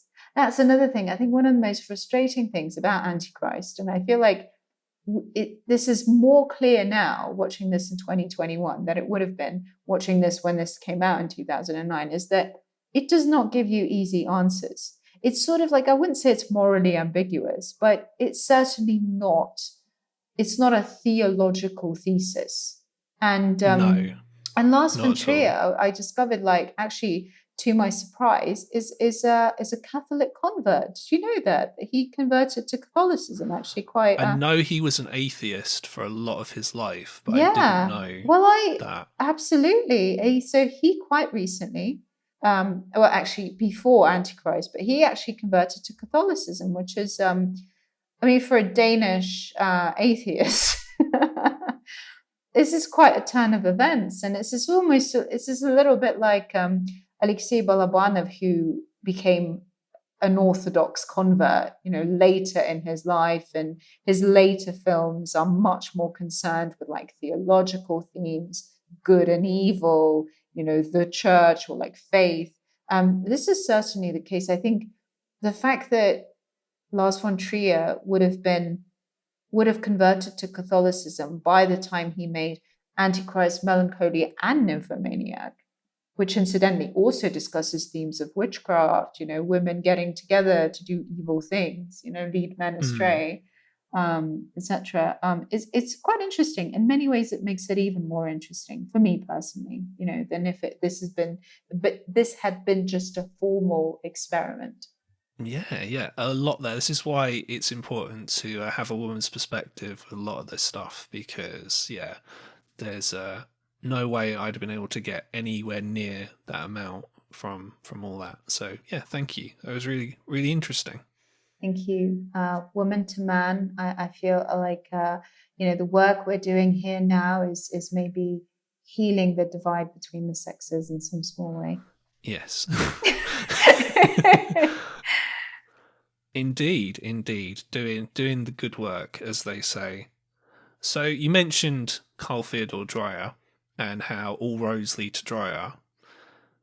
This film and a lot of von Trier's other films are heavily indebted to Andrei Tarkovsky. This one literally is dedicated at the end of the film to Tarkovsky. Now, I mentioned way earlier in this show, near the start, that Epidemic had a lot of very obvious kind of visual notes to Tarkovsky's films, particularly the scene in Solaris where the main character is driving to the airport, I think. So he's been convinced to go to space and he's driving, and it's a very kind of pivotal scene in the film. Very incredibly well done. I mean, fuck, it's Tarkovsky. Tarkovsky's amazing. But this film has several nods to Tarkovsky as well, a lot of which I kind of found out from listening to the director's commentary of the film itself. So, for example, there is a scene, well, it's actually my favourite scene in the film. So it's the hypnosis scene. So the two main characters are on a bus going to Eden, and he is trying to put her into like a hypnotic state. This is an exercise apparently they do with people kind of going through depression. It's to try and get them to sort of center themselves or something like that. I don't know. I probably didn't describe that very well, but okay. And apparently that scene is also inspired by the car ride in Solaris because of how it's done, things like that. You've also got a scene where the rain starts very suddenly, and von Trier has mentioned that he wanted to do a scene with Tarkovsky rain, which goes from left to right, which happens, I believe, in Mirror. Well, or maybe I'd The Sacrifice. Definitely Mirror. Very elemental film. Yes, and Tarkovsky also loves water. That's one of my favourite things about Tarkovsky, is that his films all involve water as like a visual motif in some way, and that's another thing that he's tried to do and in trees. Antichrist as well. And trees. But he remember, loves trees. Sometimes a tree is just a tree. Very true. So yeah, my point is there's a lot of kind of Tarkovsky in this film. He's not just dedicated to him. It's like there's a lot of kind of visual kind of notes. There's a lot of homage to Tarkovsky in this film.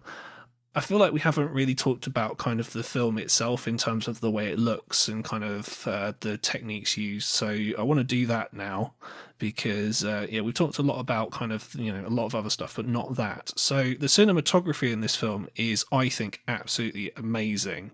Agreed. And the cinematographer in the film is Anthony Dodd Mantle.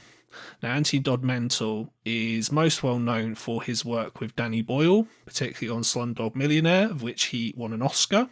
But he's also done 28 Days Later, which, for the type of film that is, has fucking great cinematography. I'm a huge fan.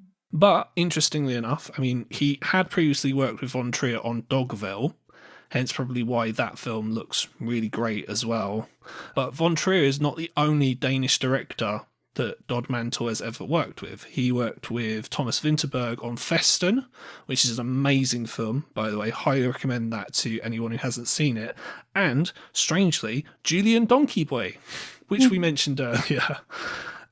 So, yes, my point is he's worked not only with von Trier before, but he's worked in Danish cinema before as well. And yeah, the cinematography, although it's not the sort of classic kind of von Trier cinematography that I associate with his films sort of in the 90s, there's a lot of colour grading in there as well, and the colour grading is great. Now, the last show I did talked about Grotesque and how I hated the colour grading in that film. I thought it was awful, couldn't see anything, it all looked brown and just really ugly. This film, I would say the major colour in the palette is green.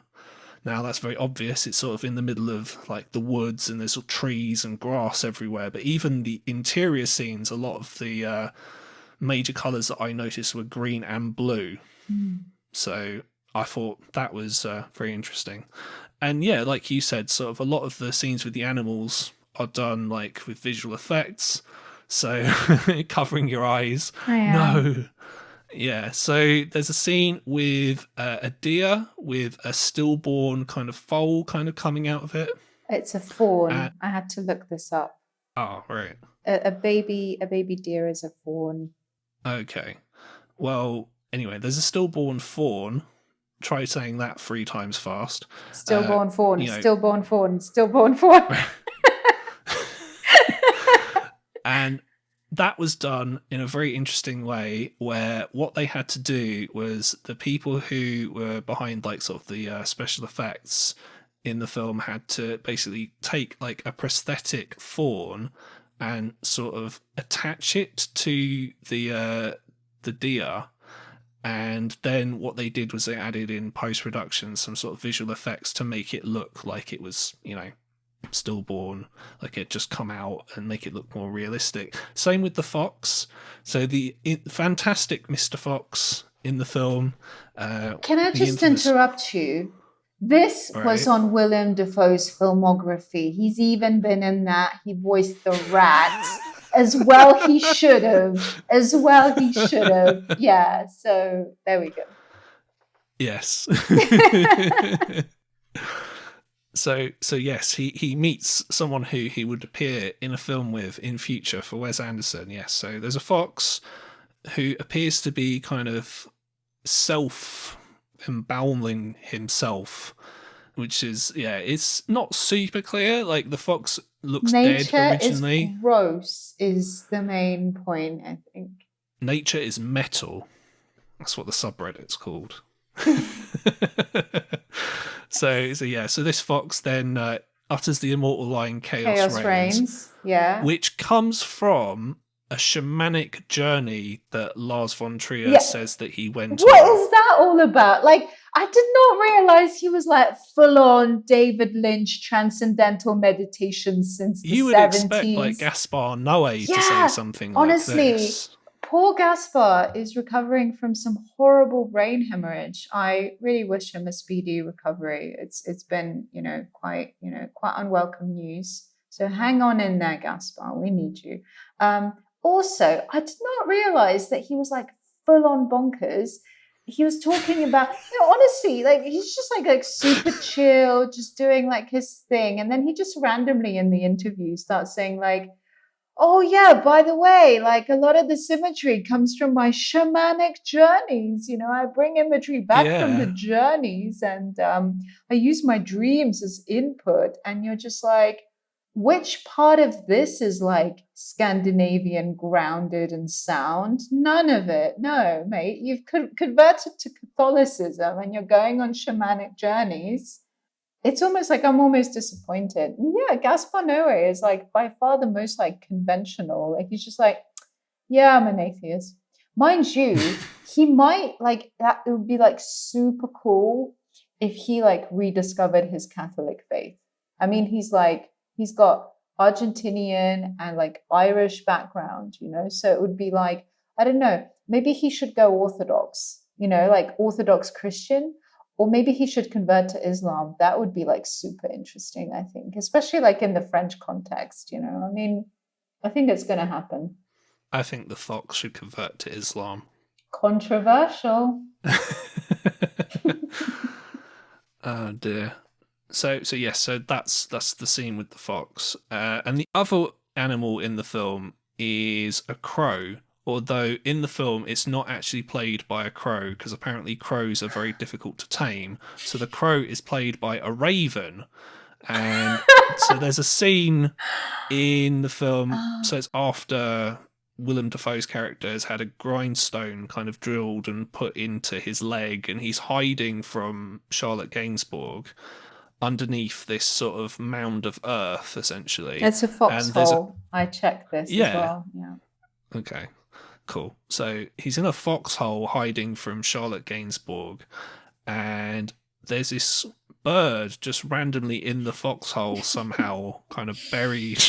Like, just in and it gives away his position, as these things always seem to happen in films. So it chirps, and Willem Dafoe is kind of hitting it. He's not actually really hitting it. He's not hitting an actual bird, because that would just be animal abuse, but essentially so von Trier tried to use like an actual real bird in the film, and it kind of worked and didn't work in certain ways. He said, like in the director's commentary, like it didn't go quite according to plan when he made the scene. Apparently, the bird was not exactly very cooperative, which, you know, it's a bird, so, Yeah, what'd you you know, expect, mate? You know, can't yeah, tame exactly. nature.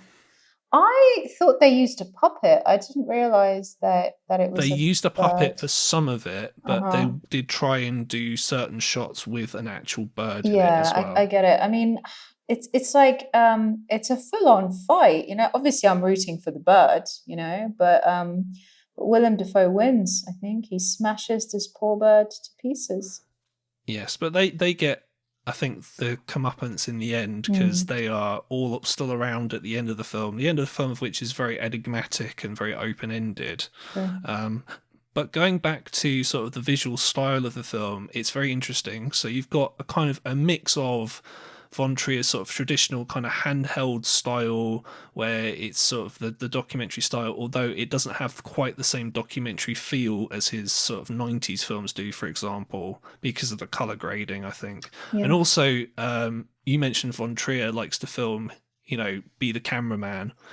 He couldn't do that because he was depressed, and obviously, like, you know, there were times when he couldn't sort of, you know, be on set, Oh, poor for him. example. He So claimed that he gave his 40% to this film. I'm just thinking like if that's your 40%, you know, shame on everyone else, you know? And besides, like another thing, like I said that the making of a film like documentary kind of scarred me for life. I mean, I did not realize just how involved a lot of these like production processes are. I mean, there's like a whole I mean there's like a whole industry behind this film, you know? It's like his company, is it yeah, Zentropa? look how long the end credits are for like every film. Crazy. I Like, mean, there are so many people, like so many like super talented, competent people working on every single tiny aspect of the film. I mean, for instance, like one thing that really impressed me that I just somehow did not,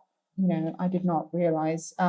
So there's a piece of music that appears in the infamous prologue during the super stylized black and white sex scene between Willem Dafoe and Charlotte Gainsbourg, during which Nick, the toddler who does have a name, falls out of the window. And it's Handel's Lascia Ch'io Pianga, which means "Leave Me to Weep," and and it's from the opera Rinaldo, and it's a Baroque opera.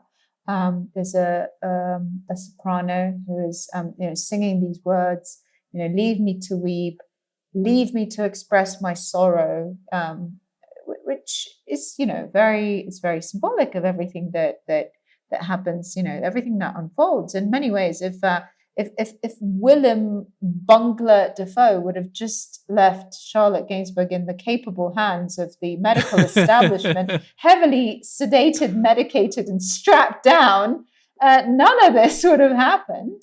exactly. But the piece, you know, they didn't simply license a recording of this.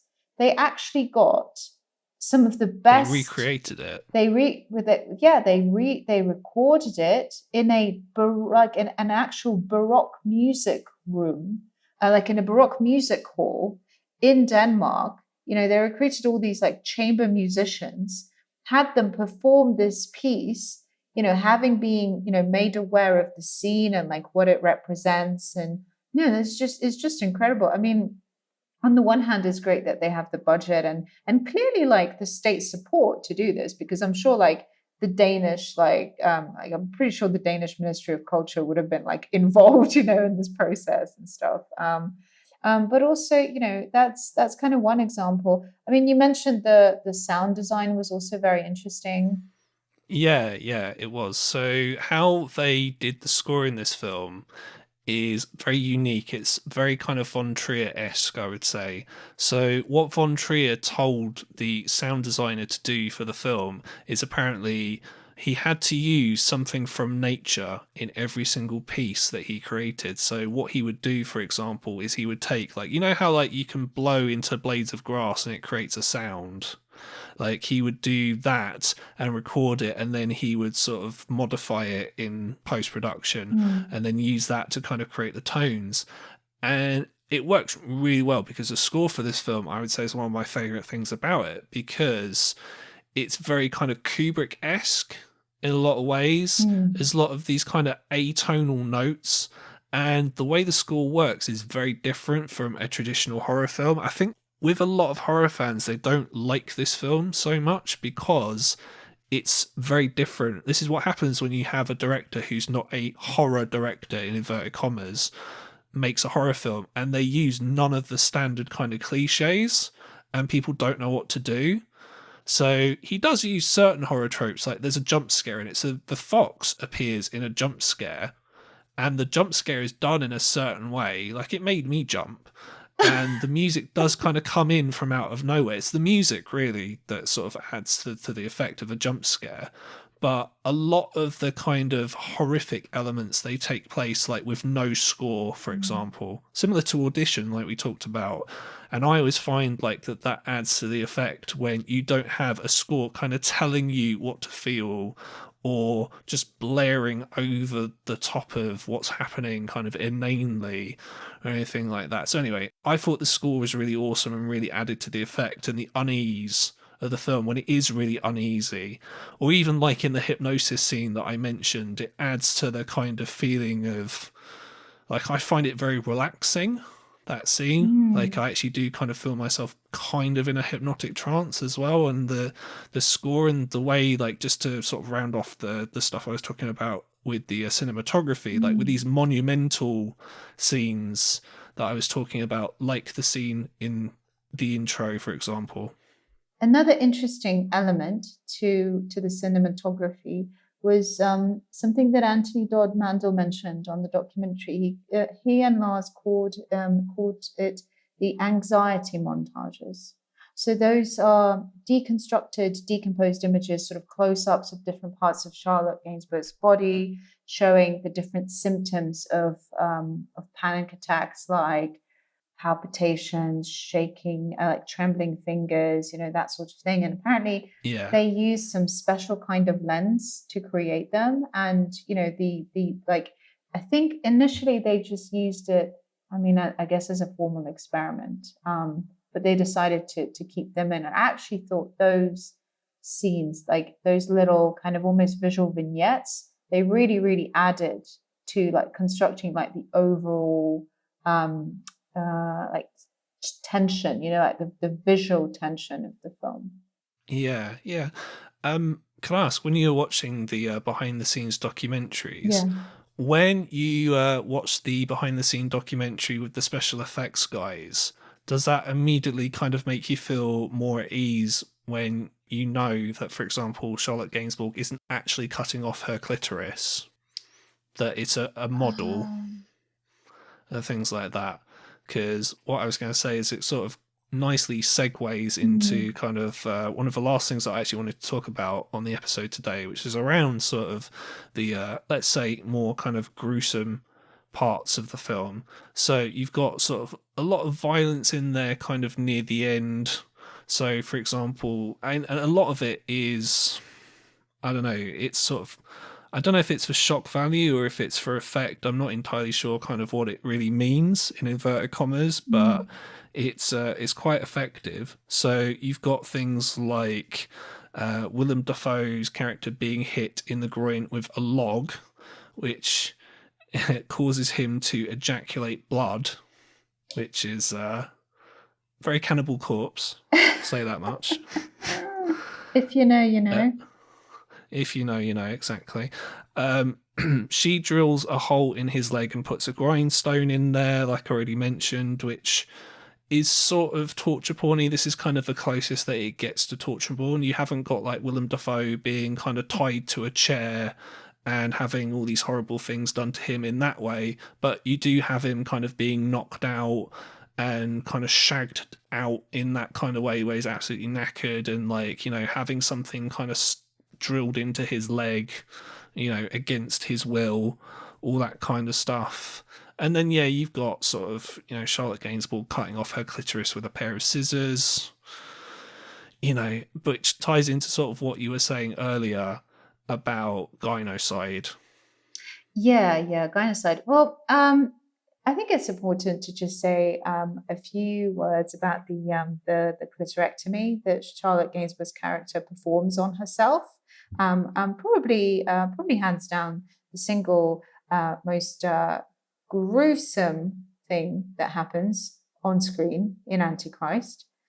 Um, it's sort of we do see. I mean, yeah, we know it's a model, but I have to say that I saw this film. I first saw this film, I think, in 2010, and I was amazed watching it in 2021 just how well I remembered it. I almost, remembered it scene by scene by scene, even the kind of more wordy, therapy session dialogues. I actually had a very good recollection of them. But something which probably the reason why I wouldn't have rewatched this film had you not taken me on this horror ride, was the clitorectomy scene when Charlotte Gainsbourg's character takes a large pair of rather rusty looking but sharp scissors and cuts off her clitoris. Now, this is difficult to watch because it looks very realistic. You don't have time to pause and tell yourself, "Oh, I'm sure this is practical effects." It looks very real. It looks horrible. I kind of chuckled when you said in your August Underground episode that there were scenes in it that made you regret having a penis. Honestly, this was one such moment for me. I cannot imagine anything more, physically taxing, but also horrifying. The implications of it are horrifying. Charlotte Gainsbourg is performing, a self-circumcision. And in many ways, she is cutting herself off from the pleasure that she would have felt, in the act while her child was falling to his death. So it's sort of the ultimate form of self-punishment, kind of the ultimate renunciation, and it has sort of political overtones as well. When I was doing a bit of research for the episode, I was kind of quite intrigued by the word gynocide, because it's like I knew what it meant, but it's not really something that's in common usage really in the political discourse, or in fact in scholarly literature. There was a book that came out in 2007, which I don't think Lars von Trier necessarily would have come across, but it sort of was a case of, things on a similar theme manifesting at a similar time. And it's quite interestingly called gynocide, hysterectomy, so the removal of the womb, of the uterus, hysterectomy, capitalist patriarchy, and the medical abuse of women. And it's by an Italian scholar, by Maria Rosa dalla Costa. Well, she's the editor. It's a collection of essays. So, gynocide, and then essentially medically sanctioned forms of bodily mutilations performed on women. And it's the idea that for centuries, the medical establishment, which is dominated by men, has perpetuated, essentially all of these acts of torture and crime. So Hexen, the 1920s Danish horror film, horror documentary that we mentioned, in fact, talks about hysteria. And, and a hysteria is a diagnosis that has been, awarded since the classical period. The idea that women were susceptible to some form of womb madness, that the womb was a place of madness, a source of madness. And in fact, that in certain cases, the only way to deal with it is to remove the womb. The removal of the clitoris is, in fact, a practice that exists to this day, that is actually happening now. Like we've heard about the term female genital mutilation, FGM, and that's something that actually, in fact, several UK politicians have spoken against, because this is something that is even being practiced within some immigrant communities in the UK. And and it involves the surgical altering of the external female genitalia in order to protect a woman, a young girl's virginity, to protect her. I mean, this is quote unquote, the reason this is absolutely like crazy shit. And I honestly, to say that I empathize with those who have been, a victim of this torture, which is like so very real. This is not this, the film has been accused of being many things, including sick, and including misogynistic. But I think ultimately, any work of art that puts this issue on the agenda should be fucking lauded, because this is a very real problem. And I think that even though it's unlikely that he would have seen this book coming out at the time, even though, this is not an explicitly political film, I think Lars von Trier was, in a way, touching on this whole kind of political and cultural issue. Awesome. Again, another reason why it's probably a good idea to have a woman on your show for these types of issues, because again, probably couldn't have spoken about that myself. So again, I thank you for talking about that with such passion and knowledge. So to kind of wrap up the show, to kind of tie up the loose end of the show, I want to quickly talk about something that I thought was worth talking about. Is we've talked about, all these different things about the film, whether it's misogynistic, all this kind of stuff. And ultimately, I think the question has to be, does the film actually have a meaning? So I would say, personally, I'm not really sure it does have a meaning ultimately. A lot of the dialogue is talking about sort of, psychiatry and kind of all these different topics that admittedly kind of go a bit over my head. I mean, I'm not kind of, this is probably going to make me sound like an idiot, but it's not really the idea. A lot of kind of allegorical or kind of metaphorical content does kind of, go over my head, shall we say. So if there is kind of a deeper meaning to this film, then, quite frankly, it escapes me. But von Trier himself, I think, would even say that it doesn't have any kind of allegorical content like we talked about. And this kind of extends to the ending. So the ending is very open to interpretation, shall we say. So what happens, for those of you who haven't seen the film, or even if you haven't, so Willem Dafoe essentially strangles Charlotte Gainsbourg to death. It's very violent. It's might be the most kind of violent act that happens in the film that doesn't involve a pair of scissors. Oh goodness, we're past that point already. I've spoken about it. Yes, no. But anyway, not to put a too fine a point on it, but yeah. So he strangles her to death, and then he sets her body on fire, and then he leaves Eden to presumably, try and go to a hospital or something like that.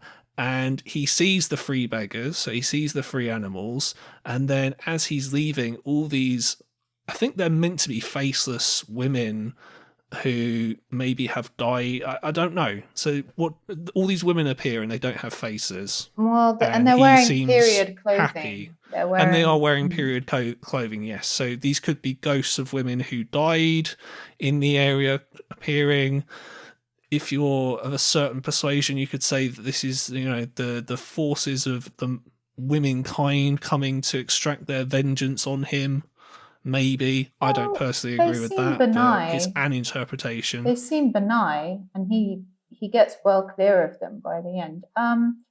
So just very quickly, I was really kind of almost shocked. I mean, the whole shamanic journeys thing was a revelation for me. But another quite interesting thing, which was, I don't know, a little bit, was that apparently Lars von Trier showed Charlotte Gainsbourg strangulation videos that he had found online, and he wanted the scene to look very real, and he wanted it to last for as long as possible. And then actually she said that the strangulation scene actually felt dangerous, and that it was like the biggest challenge to her. like throughout this whole film. So, I Right. think there's kind of a real sort of dangerous undertone to that vision. I don't think Lars von Trier is all fun and games and fluff and allegory. There's something very dark that he was not just articulating but tapping into when making this film, and it should not be glossed over. No, certainly not. But I think that we were talking before we started recording Mm. about how a lot of critics, similar to Noe actually, basically they, dismiss these films out of hand. They just go, oh, it's really violent. Oh, it's really Mm. misogynistic. All this kind of stuff. And I think it's a really good film. I think it's very Yeah, well made. The cinematography is awesome. beautiful, It's absolutely particularly beautiful. like the monumental scenes, Mm. like I mentioned, the opening in itself, I mean, is kind of unintentionally hilarious in a lot of ways, unfortunately, because you've got close up of people's girding faces, particularly Willem Dafoe, your favourite. And yeah, I like the sort of shamanic scenes. The stuff with the animals didn't put me off. A lot of people find the stuff with the fox silly, but I know it worked It for is me. silly. I think it is, and that's the point. It's quite grotesque. It's trippy, And actually, just to answer the question, does this film have a meaning? Like, does Eraserhead have a meaning? Does Un Chien Andalou have a meaning? It's so surrealist. It's so like dreamlike and crazy, and like, let's open this can of worms and like let's turn over this rock and see what lives under it. In a way, I feel like it doesn't it's good that it does not arrive at any kind of definitive conclusion. I like that it's ambiguous, but it's not lazy, it's not sloppy. It's open ended. I like it. Yeah, so the monumental scenes, like I said, I like those, like the hypnosis scene, even like the close up where it focuses in on the stems of the flowers that Willem Dafoe's character has bought at the beginning of the film. Even like the little kind of nature type scenes where I don't know, it does feel kind of nature, like the acorns kind of falling on the roof of the cabin, or even like Willem Dafoe's hand being covered in ticks at one point. Even that kind of, I don't know, you do get a sense you're sort of the earth, so to speak. Um, a lot of the dialogue kind of, I don't know, it escapes me, quite frankly. It's just the story is very simple. It's not Bergman, so I don't know. A lot of that stuff kind of was a bit of a problem to me, but that might just be me. But yeah, I agree with you. I think it's a worthwhile film. Absolutely, not one to be dismissed No. out of hand. And yeah, horror fans, like, what's wrong with you? This is definitely a good horror film. This is one of my favourite horror films of the 2000s, of which, admittedly, they're not that many. The 2000s was not a great decade for horror, quite frankly. But yeah, 2009, better late than never. I was quite amused to learn that Lars von Trier had been inspired quite a bit by like Ringu before he made this. That actually, like J horror made an impact on him.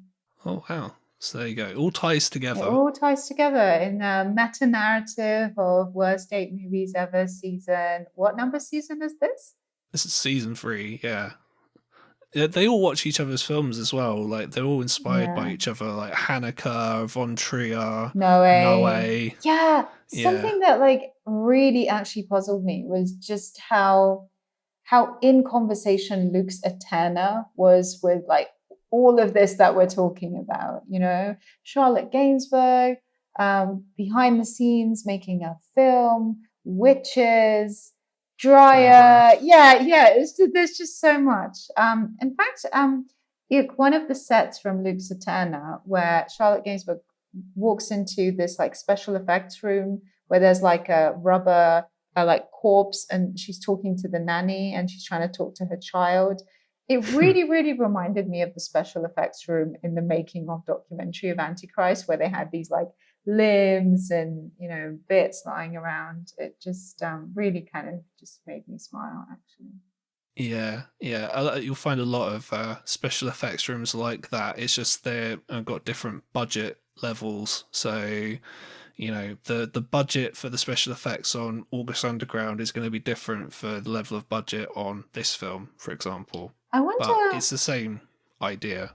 I wonder what the budget for this was, actually. I'm curious. It wasn't that much. There was in the $3.4 million, and it made yeah. $7.4 million. Yeah. It's quite funny you mentioned that. So, one of the interesting things I think in the film is sort of how foggy the woods are, particularly in the second half of the film. Mm-hmm. Apparently, to kind of show you kind of how low the budget that is, he said that, on higher budget films, what you can do is with scenes where you need like lots of fog in the open air, you'll wait for a day where there isn't actually that much of a breeze. But on a film like that, you just have to go, and if there's a breeze, it just blows away all your fog.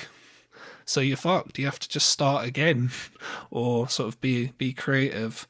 So that's the perils of shooting on a lower budget film, even for someone like Lars von Trier. So there you go. How beautiful. Do you know what film I'm actually quite tempted to watch immediately as a follow-up to this discussion? Oh, so go on. What should the listeners watch? Well, I haven't after seen Antichrist? it, so I'm not recommending it, but it's been on my list for a while, and it sort of ties into this psychosexual theme. I really now feel like watching Oshima's 1976 In the Realm of the Senses. Oh, wow. I was actually going to suggest that, believe it or not. I thought it might be something that you're quite interested in. I am quite interested in that. And we mentioned strangulation. Well, that's a strangulation film par excellence. And I'm merely referring to what I know of it. I haven't actually seen it. So yeah. So In the Realm of the Senses, arguably a bad date movie. Audition, we've already established, bad date movie. Irreversible, very, very bad date movie. But Antichrist, how bad is it? So I'm going to put this to you in two different ways. So first of all, as a date movie, how bad is Antichrist? So is it good? No. Is it not so bad? No. Is it bad? Is it very bad? Or is it the worst? I'd say it's not so bad. Oh, wow. I was not expecting you to say that. Okay. Why? Just as a quick aside, I'm really glad that after over a decade, I still have the power to surprise you, Greg. Just saying. And secondly, it's a beautiful aesthetic art piece that kind of unfolds at its own leisurely pace. I mean, honestly, the thing that's really horrible is, the clitorectomy. Horrible. It's horrible. Okay. That's the thing that had me wincing for years, literally, until you made me watch it again. And now I'm sort of over it. In fact, I'm happy. I'm happy to have seen it the second time. That was in many ways. You're turning into me. Yeah, well. It's honestly, it's not that bad. Yeah, he kills her, but somehow the whole thing it feels too allegorical. To really, it doesn't, like, for instance, something like Gegen die Wand, Head On, for Tia Keen, that is like open heart surgery. Like, that feels so real. That feels like, I don't know, that feels like real life. I don't know what that says about me. Right. Antichrist Can I stop you? Does not feel like real life. Right. So, film is allegorical when we've kind of said that it isn't really an allegory for anything. But anyway, I thought that was interesting that you said that. So just to confirm, so Head On, bad date movie, even though I don't think it is really, but never mind. But anyway, previous show that you did, Audition, which I said was only a bad date movie, and you were so shocked that we had like a 5-minute conversation about it, and you were trying to say, no, it's a very bad date movie, what are you talking about? Yeah. Whereas this, clitorectomy and all, it's not that bad. Not that bad at all. What are you talking about? Well, okay, fine, it's bad. It's not good. I talked you up to bad.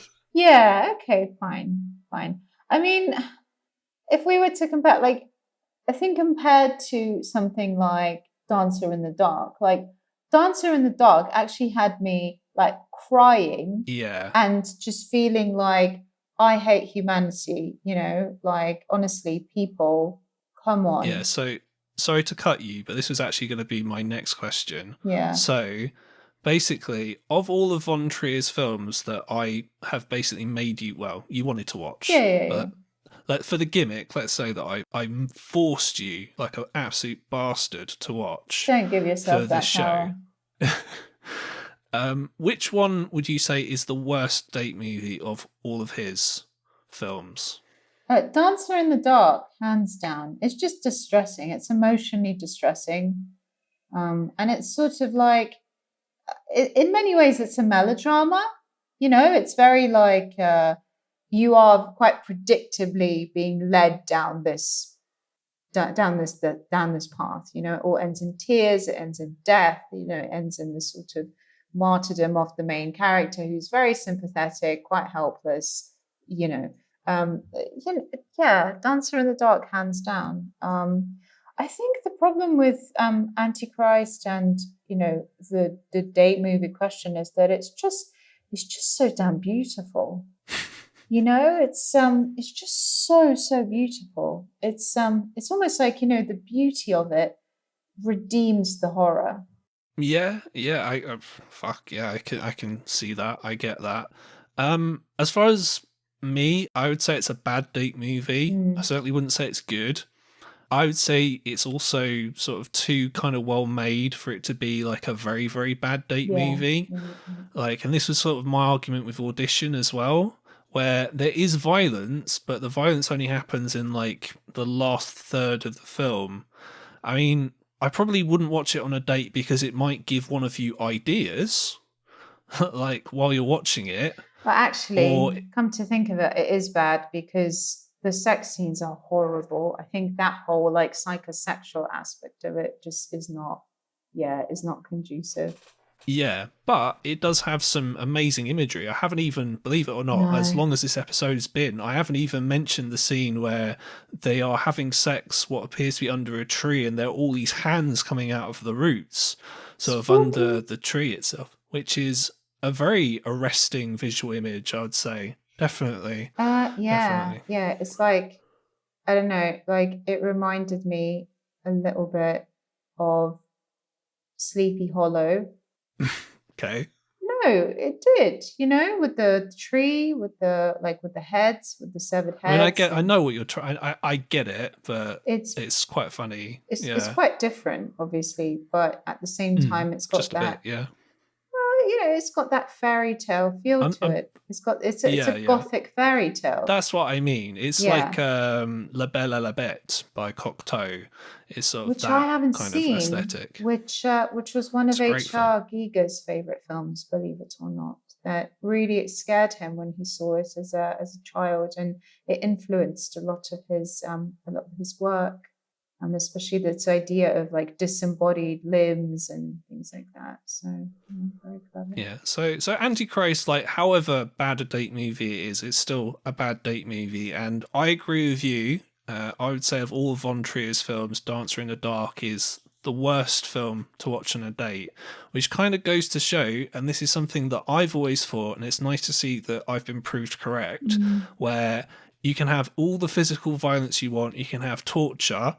You've got a film with no torture, where you have a central character that you are emotionally invested in, and then bad shit happens to them, to put it mildly, and some of it is kind of just almost banally kind of shit, and things go from bad to worse, and they end up in sort of, yeah, it's just a very kind of gut wrenchingly hard film to watch for many reasons, and this is by far a worse date movie than Antichrist. So Yeah, there you yeah, go. absolutely. And in many ways, that film, for all its stylization and breaking into song and dance, it feels a lot more real. Like this is what I mean. Like there's much more of a kind of like a realism, like a hard hitting realism.